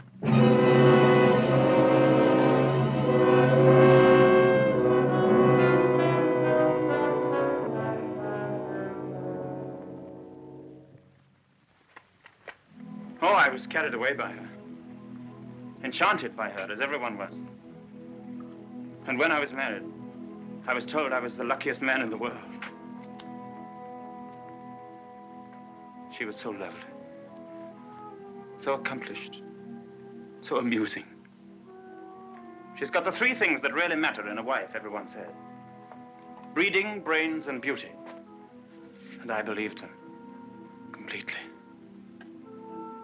But I never had a moment's happiness with her. She was incapable of love, or tenderness, or decency. You didn't love her. You didn't love her. Do you remember that cliff where you first saw me in Monte Carlo? Well, I went there with Rebecca on our honeymoon. That was when I found out about her. 4 days after we were married. She stood there laughing, her black hair blowing in the wind, and told me all about herself. Everything. Things I'll never tell a living soul. I wanted to kill her. It would have been so easy. You remember the precipice? I frightened you, didn't I? You thought I was mad. Perhaps I was. Perhaps I am mad. It wouldn't make for sanity, would it? Living with the devil. I'll make a bargain with you, she said. You'd look rather foolish trying to divorce me now after 4 days of marriage. So I'll play the part of a devoted wife, mistress of your precious Manderley. I'll make it the most famous showplace in England, if you like. And people will visit us and envy us and say we're the luckiest, happiest couple in the country. What a grand joke it'll be. What a triumph. I should never have accepted her dirty bargain. But I did. I was younger then and tremendously conscious of the family honor. Family honor. She knew that I'd sacrifice everything rather than stand up in a divorce court and give her away, admit that our marriage was a rotten fraud. You despise me, don't you? As I despise myself. You can't understand what my feelings were. Can you? Of course I can, darling. Of course I can. Well, I kept the bargain, and so did she, apparently. Oh, she played the game brilliantly. But after a while, she began to grow careless. She took a flat in London, and she'd stay away for days at a time. Then she started to bring her friends down here. I warned her, but she shrugged her shoulders. What's it got to do with you, she said. She even started on Frank. Poor, faithful Frank. Then there was a cousin of hers, a man named Favell. Yes, I know him. Came the day you went to London. Why didn't you tell me? I didn't like to. I thought it would remind you of Rebecca. Remind me? As if I needed reminding. Favell used to visit her here in this cottage. I found out about it, and I warned her that if he came here again, I'd shoot them both. One night, when I found that she'd come back quietly from London, I thought that Favell was with her. And I knew then that I couldn't stand this life of filth and deceit any longer. I decided to come down here and have it out with both of them. But she was alone. She was expecting Favell, but he hadn't come. She was lying on the divan, A large tray of cigarette stubs beside her. She looked ill, queer. Suddenly she got up, started to walk toward me. When I have a child, she said, neither you nor anyone else could ever prove it wasn't yours. You'd like to have an heir, wouldn't you, Max, for your precious Manderley? And she started to laugh. How funny. How supremely, wonderfully funny. I'll be the perfect mother, just as I've been the perfect wife. No one will ever know. It ought to give you the thrill of your life, Max, to watch my son grow bigger day by day, and to know that when you die, Manderley will be his. She was face to face with me. One hand in her pocket, the other holding a cigarette. She was smiling. Well, Max, what are you going to do about it? Aren't you going to kill me? I suppose I went mad for a moment. I must have struck her. She stood staring at me. She looked almost triumphant. Then she started toward me again, smiling. Suddenly she stumbled and fell.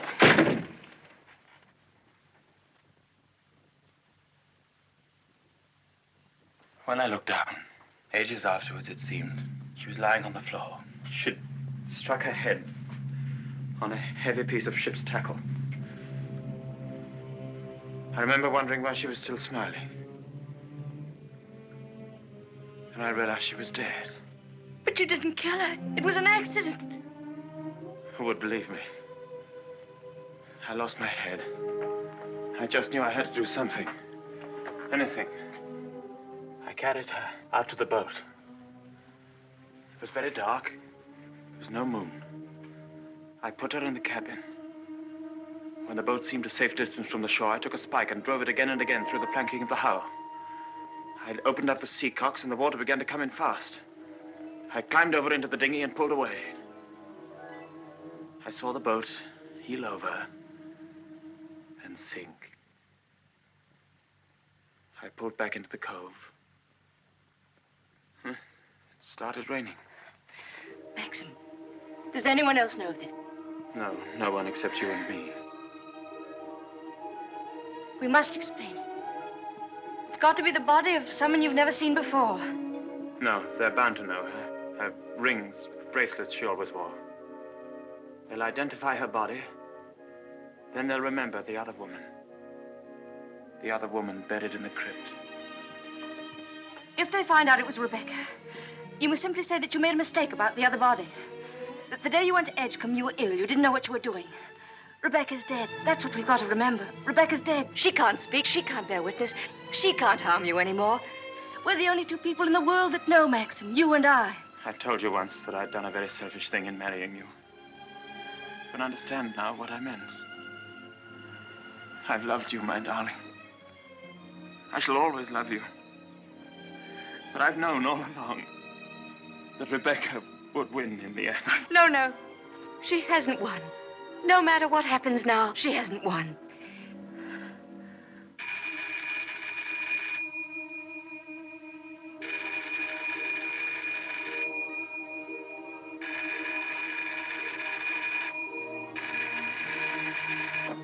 Hello?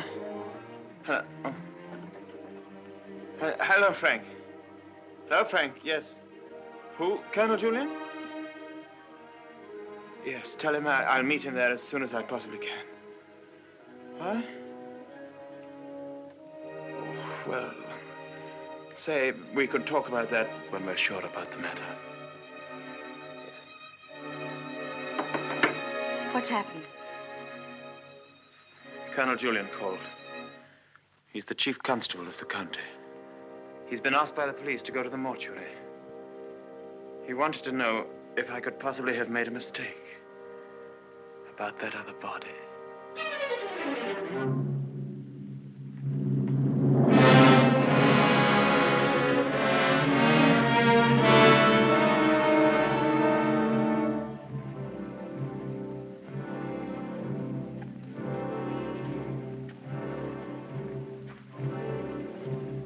Well, Colonel Julian, apparently I did make a mistake about that other body. The mistake was quite natural under the circumstances. Besides, you went well at the time. That's nonsense. I was perfectly well. Oh, don't let it worry you, Maxim. Nobody can blame you for making a mistake. Pity is you've got to go through the same thing all over again. What do you mean? Well, there'll have to be another inquest, of course. Same formality and red tape. Oh. Wish you could be spared the publicity of it, but I'm afraid that's impossible. Oh, yes, the publicity. I suppose Mrs. De Winter went below for something, and the squall hit the boat with nobody at the helm. I imagine that's about the solution of it, don't you think so, Crawley? Oh, yes. Probably the door jammed and she couldn't get on deck again. Yeah. Tab, boat builder, will undoubtedly come to some such conclusion. Why, what would he know about it? Well, he's examining the boat now. Purely as a matter of routine, you know. I'll be at the inquest tomorrow, Maxim. Quite unofficially, you know. We must get together for a game of golf when it's all over, eh? Bye-bye.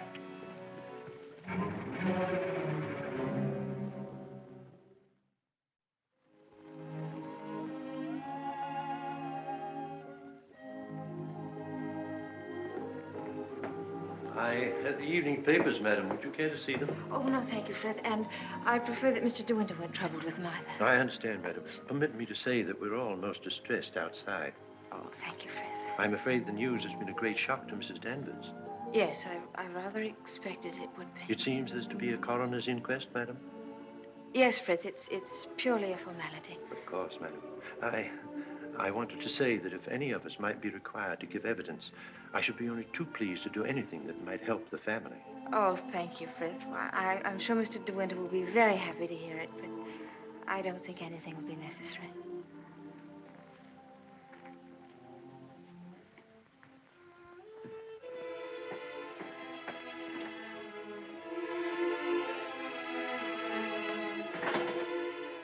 Maxim. Hello, darling. Oh, Maxim, I'm worried about what you'll do at the inquest tomorrow. What do you mean? You won't lose your temper, will you? Promise me that they won't make you angry. All right, darling. I promise. No matter what he asks you won't lose your head. Don't worry, dear. They can't do anything at once, can they? No. Then we've a little time left to be together. Yes. I want to go to the inquest with you. I'd rather you didn't, darling. But I can't wait here alone. I promise you I won't be in any trouble to you, and I must be near you so that no matter what happens, we won't be separated for a moment. All right, dear. I don't mind this whole thing, except for you. I can't forget what it's done to you. I've been thinking of nothing else since it happened. It's gone forever. That funny, young, lost look I loved won't ever come back. I killed that when I told you about Rebecca. It's gone. In a few hours, you've grown so much older. Maxim.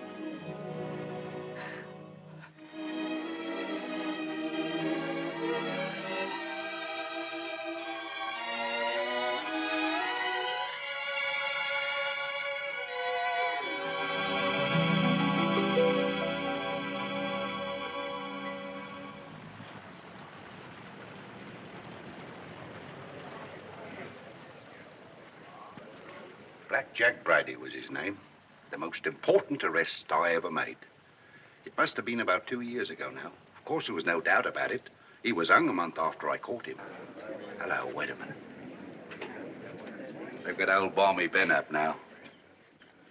You remember the late Mrs. De Winter, don't you? She's gone. Yes, we know that. She went in the sea. The sea got her. That's right, that's right. Now, we want you to tell us whether you were on the shore that last night she went sailing. Eh? Were you on the shore that last night she went out when she didn't come back? I didn't see nothing. I don't want to go to the asylum. Them cruel folks there. Now, nobody's going to send you to the asylum. All we want you to do is to tell us what you saw. I didn't see nothing. Come. Did you see Mrs. De Winter get into her boat that last night? I don't know nothing. I don't want to go to the asylum.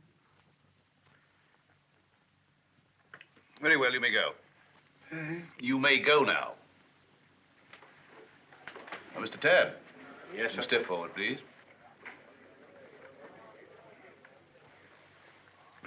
The evidence you give is calling me the truth, whole truth, but the truth. I do. So help me God. The late Mrs. De Winter used to send her boat to your shipyard for reconditioning. That's right, sir. Can you remember any occasion when she had any sort of accident with the boat? No, sir. I often said Mrs. De Winter was a born sailor. Now, when Mrs. De Winter went below, as is supposed, and a sudden gust of wind came down, that would be enough to capsize the boat, wouldn't it? Excuse me, sir, but there's a little more to it than that. Well, what do you mean, Mr. Tabb? I mean, sir, the seacocks. What are the seacocks? Oh, well, the seacocks are the valves to drain out the boat. They're always kept tight closed when you're afloat. Yes? Well, yesterday, when I examined that boat, I found they'd been opened. Well, what could be the reason for that? Just this. That's what flooded the boat and sunk her. Are you implying? That boat never capsized at all. I know it's a terrible thing to say, sir, but in my opinion, she was scuttled. And there's them holes. What holes? In her planking. What are you talking about? Of course, that boat's been underwater for over a year. And tide's been knocking her against the ridge. But it seemed to me, them holes looked as if she'd made them from the inside. Then you believe she must have done it deliberately? Couldn't have been no accident. Not with her knowledge of boats. You knew the former Mrs. De Winter very well, I believe. Oh, yes. Would you believe her capable of suicide? No. Frankly, I would not. You never can tell. You may stand down, Mr. Tabb. Mr. De Winter, please.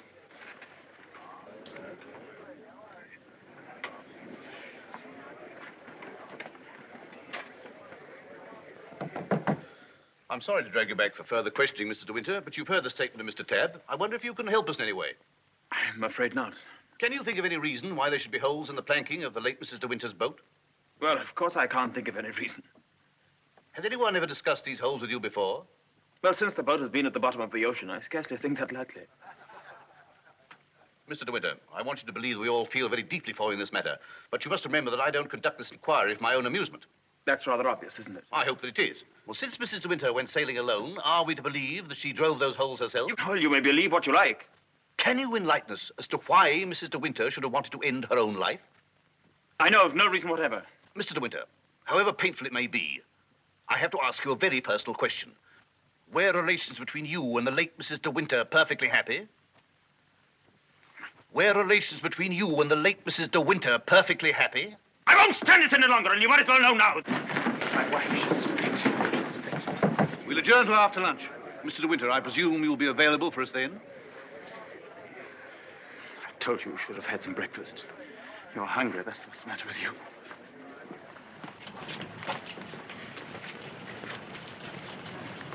Mr. Frith thought you might like to have some lunch from the house and sent me with it. Oh, that's fine, man. And can you pull around the corner? Very good.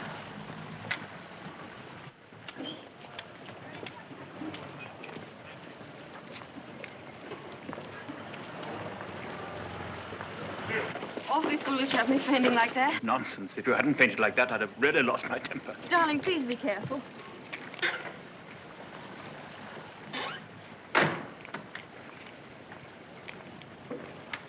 Darling, if you wait here a few moments, I'll see if I can find old Frank. Of course, darling. Don't worry about me. I'll be all right. Sure? Here. Try a spot of this. Do you good. Thank you. Are you all right? Yes, of course. Won't be long. Right you are.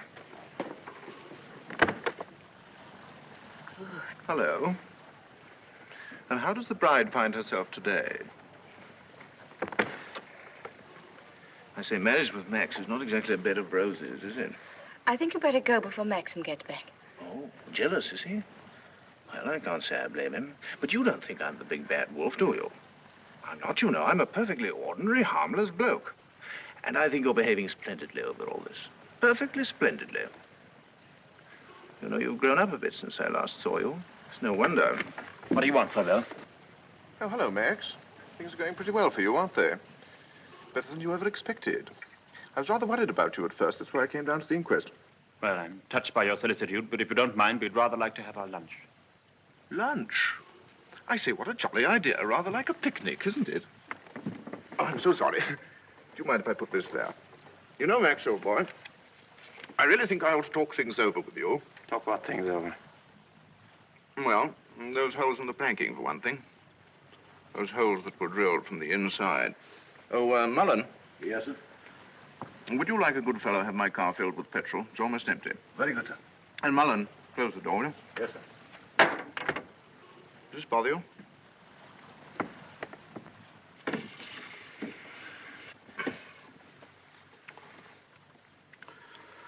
You know, boy, I have a strong feeling that before the day is out, somebody's going to make use of that rather expressive, though somewhat old-fashioned term, foul play. Am I boring you with all this? No? Good. Well, you see, Max, I'm finding myself in a rather awkward position. You've only got to read this note to understand. It's from Rebecca. And what's more, she had the foresight to put a date on it. She wrote it to me the day she died. Incidentally, I was out on a party on that night, so I didn't get it until the next day. And what makes you think that note would interest me? Oh, I'm not going to bother you with the contents now, but I can assure you that it is not the note of a woman who intends to drown herself that same night. By the way, what do you do with old bones? Bury them, eh, what? However, for the time being... You know, Max, I'm getting awfully fed up with my job as a motor car salesman. I don't know if you've ever experienced the feeling of driving an expensive motor car that isn't your own, but it can be very, very exasperating. You know what I mean. You want to own the car yourself. I've often wondered what it'd be like to retire to the country, have a nice little place with a few acres of shooting. I've never figured out what it would cost a year, but I'd like to talk about it with you. I'd like to have your advice on how to live comfortably without hard work. Hello, Favell. Are you looking for me, Maxim? Yes. Mr. Favell and I have a little business transaction on hand. I think we had better conduct it over at the inn. They may have a private room there. Well, see you later. Find Colonel Julian. Tell him I want to see him immediately.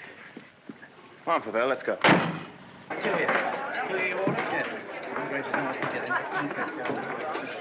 Have you a private room, please? Of course, sir. Through there, sir. Hope this will do, Mr. De Winter. Oh, splendid. Splendid. Exactly like the Ritz. Any orders, gents? Yes, you might bring me a large brandy and soda. How about you, Max? Have one on me. I feel I can afford to play host. Thanks, I don't mind if I do. Make it two, will you, like a good fellow? Very good, sir. Where's Mr. De Winter? Through the other door, sir. Colonel Julian, this is Mr. Favell. Oh, I know Colonel Julian. We're old friends, aren't we? Well, since you're old friends, I assume you also know he's head of the police here. I think he might be interested to hear your proposition. Go on, tell him all about it. I don't know what you mean. I merely said I hope to give up selling cars and retire into the country. Actually, he offered to withhold a vital piece of evidence from the inquest if I made it worth his while. I only want to see justice done, Colonel. Now, that boat builder's evidence suggested certain possible theories concerning Rebecca's death. One of them, of course, is suicide. Now, I have a little note here which I consider puts that possibility quite out of court. Read it, Colonel. Jack, darling, I've just seen the doctor, and I'm going down to Manderley right away. I shall be at the cottage all this evening and shall leave the door open for you. I have something terribly important to tell you. Rebecca. Now, does that look like the note of a woman who had made up her mind to kill herself? And apart from that, Colonel, do you mean to tell me that if you wanted to commit suicide, you'd go to all the trouble of putting out to sea in a boat and then take a hammer and chisel and laboriously knock holes through the bottom of it? Come, Colonel, as an officer of the law, don't you feel there are some slight grounds for suspicion? Of murder? What else? You've known Max a long time, so you know he's the old-fashioned type who'd die to defend his honor, or who'd kill for it. It's blackmail. Pure and simple. Blackmail is not so pure, nor so simple. It can bring a lot of trouble to a great many people. And the blackmailer sometimes finds himself in jail at the end of it. Oh, I see. You're going to hold De Winter's hand through all this. Just because he's the big noise around here, and he's actually permitted you to dine with him. Be careful, Favell. You brought an accusation of murder. Have you any witnesses? Oh, I do have a witness. Oh. It's that fellow Ben. That stupid coroner hadn't been as much of a snob as you are. He'd have seen that halfwit was hiding something. And why should Ben do that? Because we caught him once, Rebecca and I, peering at us through the cottage window. Rebecca threatened him with the asylum. That's why he was afraid to speak, but he was always hanging about. He must have seen this whole thing. It's ridiculous even listening to all this. Ah, you're like a little trades union, all of you, aren't you? And if my guess is right, Crawley, there's a bit of malice in your soul toward me, isn't there? Crawley didn't have much success with Rebecca, but he ought to have more luck this time. And the bride will be grateful for your fraternal arm, Crawley, in a week or so. Every time she faints, in fact. De Winter! Maxim, please. That temper of yours will do you in yet, Max. Oh, excuse me, gentlemen. Now, is there anything else? Yes. You might bring Mr. De Winter a sedative. No, nothing at all. Just leave us. Very good. Now, Favell, let's get this business over. As you seem to have worked out the whole thing so carefully, perhaps you can provide us also with a motive. Ah, I knew you were going to bring that up, Colonel. I've read enough detective stories to know that there must always be a motive. And if you'll all excuse me a moment, I'll supply that, too. I wish you'd go home. You ought not to be here through all this. Please let me stay, Maxim. Surely, Colonel Julian, you're not going to allow this fellow to... My opinion of Favell is no higher than yours, Crawley. But in my official capacity, I have no alternative but to pursue his accusation. I entirely agree with you, Colonel. In a matter so serious as this, we must make sure of every point, explore every avenue. And, in fact, if I may coin a phrase, leave no stone unturned. Ah, here she is, the missing link, the witness who will help supply the motive. Colonel Julian, Mrs. Danvers, I believe you know everyone else. Won't you sit down? No offense, Colonel, but I think I'll put this to Danny. She'll understand it more easily. Danny, who was Rebecca's doctor? Mrs. De Winter always had Dr. McLean from the village. Now, you heard. I said Rebecca's doctor in London. I don't know anything about that. Oh, don't give me that, Danny. You knew everything about Rebecca. You knew she was in love with me, didn't you? Surely you haven't forgotten the good times she and I used to have down at the cottage on the beach. She had a right to amuse herself, didn't she? Love was a game to her, only a game. It made her laugh, I tell you. She used to sit in her bed and rock with laughter at the lot of you. Can you think of any reason why Mrs. De Winter should have taken her own life? No, I refuse to believe it. I knew everything about her, and I won't believe it. There, you see, it's impossible. She knows that as well as I do. Now, listen to me, Danny. We know that Rebecca went to a doctor in London on the last day of her life. Who was it? I don't know. Oh, I understand, Danny. You think we're asking you to reveal secrets of Rebecca's life. You're trying to defend her, but that's what I'm doing. I'm trying to clear her name of the suspicion of suicide. Mrs. Danvers, it has been suggested that Mrs. De Winter was deliberately murdered. There you have it in a nutshell, Danny. But there's one more thing you'll want to know. The name of the murderer. It's a lovely name that rolls off the tongue so easily. George Fortescue Maximilian De Winter.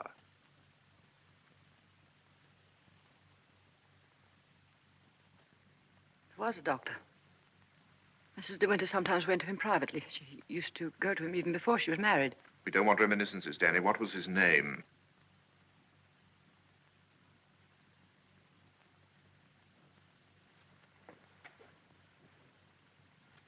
Dr. Baker, 165 Goldhawk Road, Shepherd's Bush.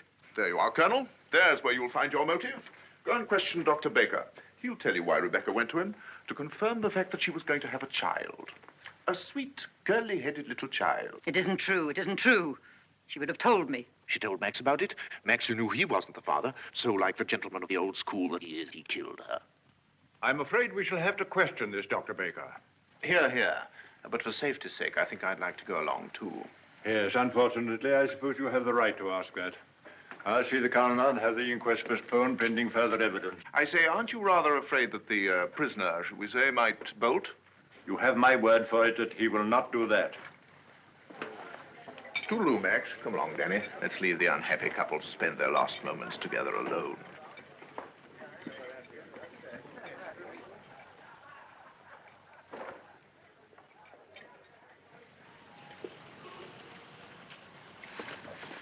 Are you sure you don't want me to go with you, Max? No, darling, it'll be very tiring for you. I'll be back the very first thing in the morning, and I won't even stop to sleep. I'll be waiting for you.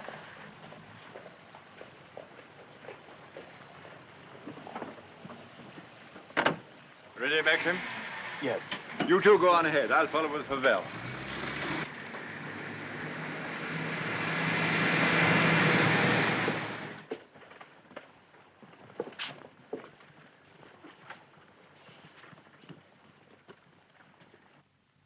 Dr. Baker, you may have seen Mr. De Winter's name in the papers recently.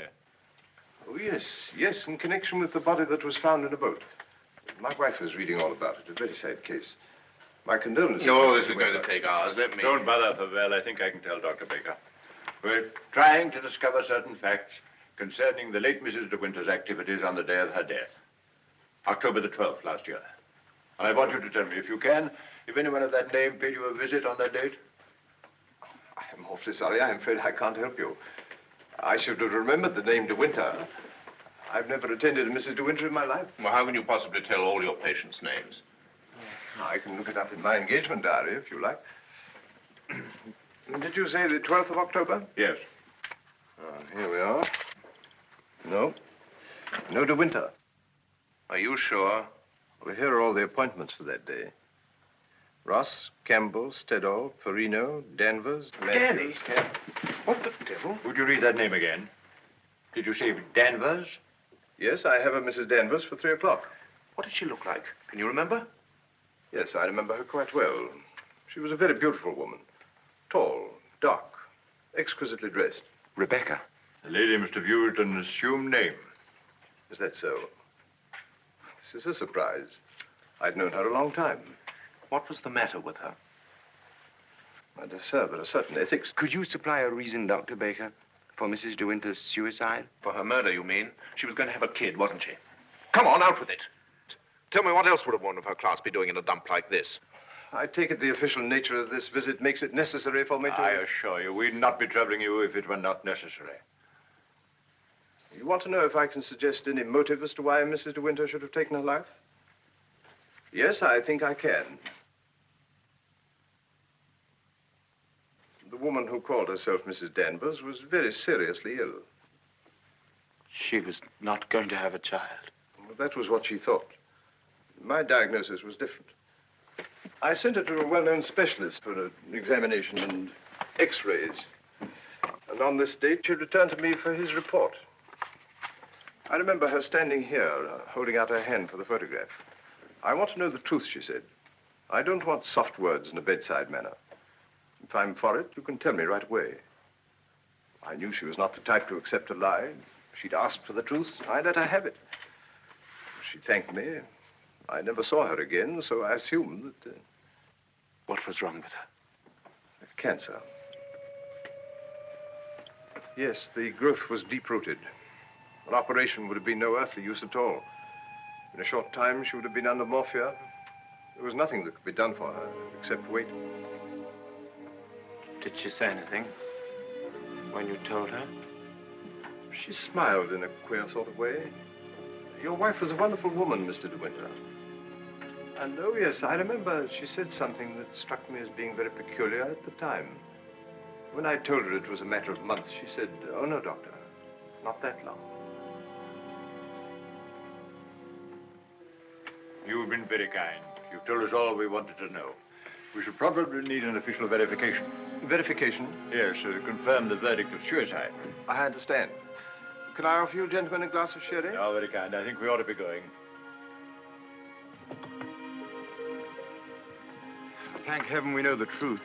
Dreadful thing. Dreadful. A young and lovely woman like that. No wonder I never had the remotest idea. Neither did Danny, I'm sure. I wish I had a drink. Will we be needed at the inquest any further, Colonel Julian? No, I can see to it that Maxim's not troubled any further. Thank you, sir. You ready to start, Colonel? No, thank you. I'm staying in town tonight. And let me tell you, Favell, blackmail is not much of a profession. And we know how to deal with it in our part of the world, strange as it may seem to you. Well, I'm sure I don't know what you're talking about. But if you ever need a new car, Colonel, just let me know. It's impossible to thank you for your kindness to us through all this. You know what I feel without my saying anything. Not at all. Put the whole thing behind you. But let your wife know she'll be getting worried. Yes, of course. I'll phone her at once, then we'll get straight down to Manderley. Goodbye, Crawley. Maxim's got a great friend.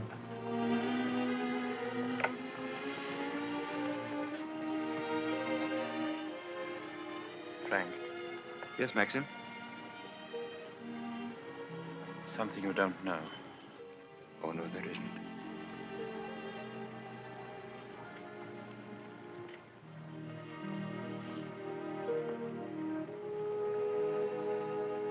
I didn't kill her, Frank. But I know now that when she told me about the child, she wanted me to kill her. She lied on purpose. She foresaw the whole thing. That's why she stood there laughing when she... Don't think about it anymore. Thank you, Frank. How, Danny? I just wanted to tell you the news. Rebecca held out on both of us. She had cancer. Yes, suicide. And now Max and that dear little bride of his will be able to stay on at Manderley and live happily ever after. Bye-bye, Danny.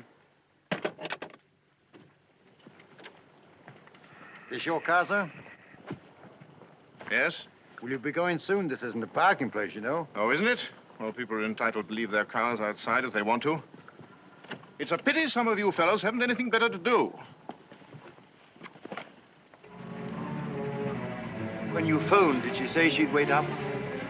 I asked her to go to bed, but she wouldn't hear of it. I wish I could get some more speed out of this thing. Is something worrying you, Maxim? I can't get over the feeling something's wrong.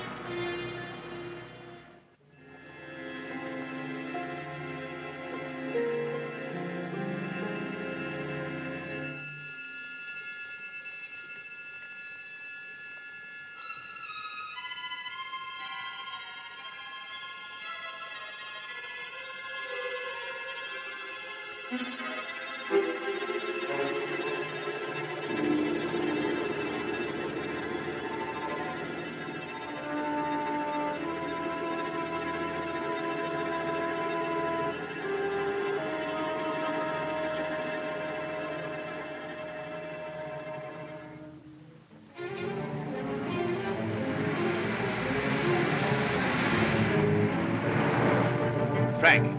What's the matter? Why did we stop? What's the time? Well, this clock's wrong. It must be 3 or 4. Why? That can't be the dawn breaking over there. It's in the winter that you see the northern lights, isn't it? That's not the northern lights.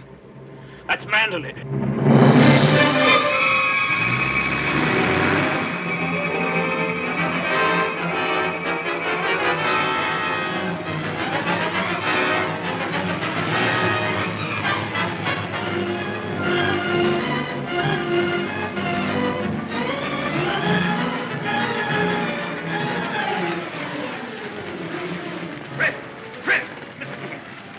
I thought I saw her. Where?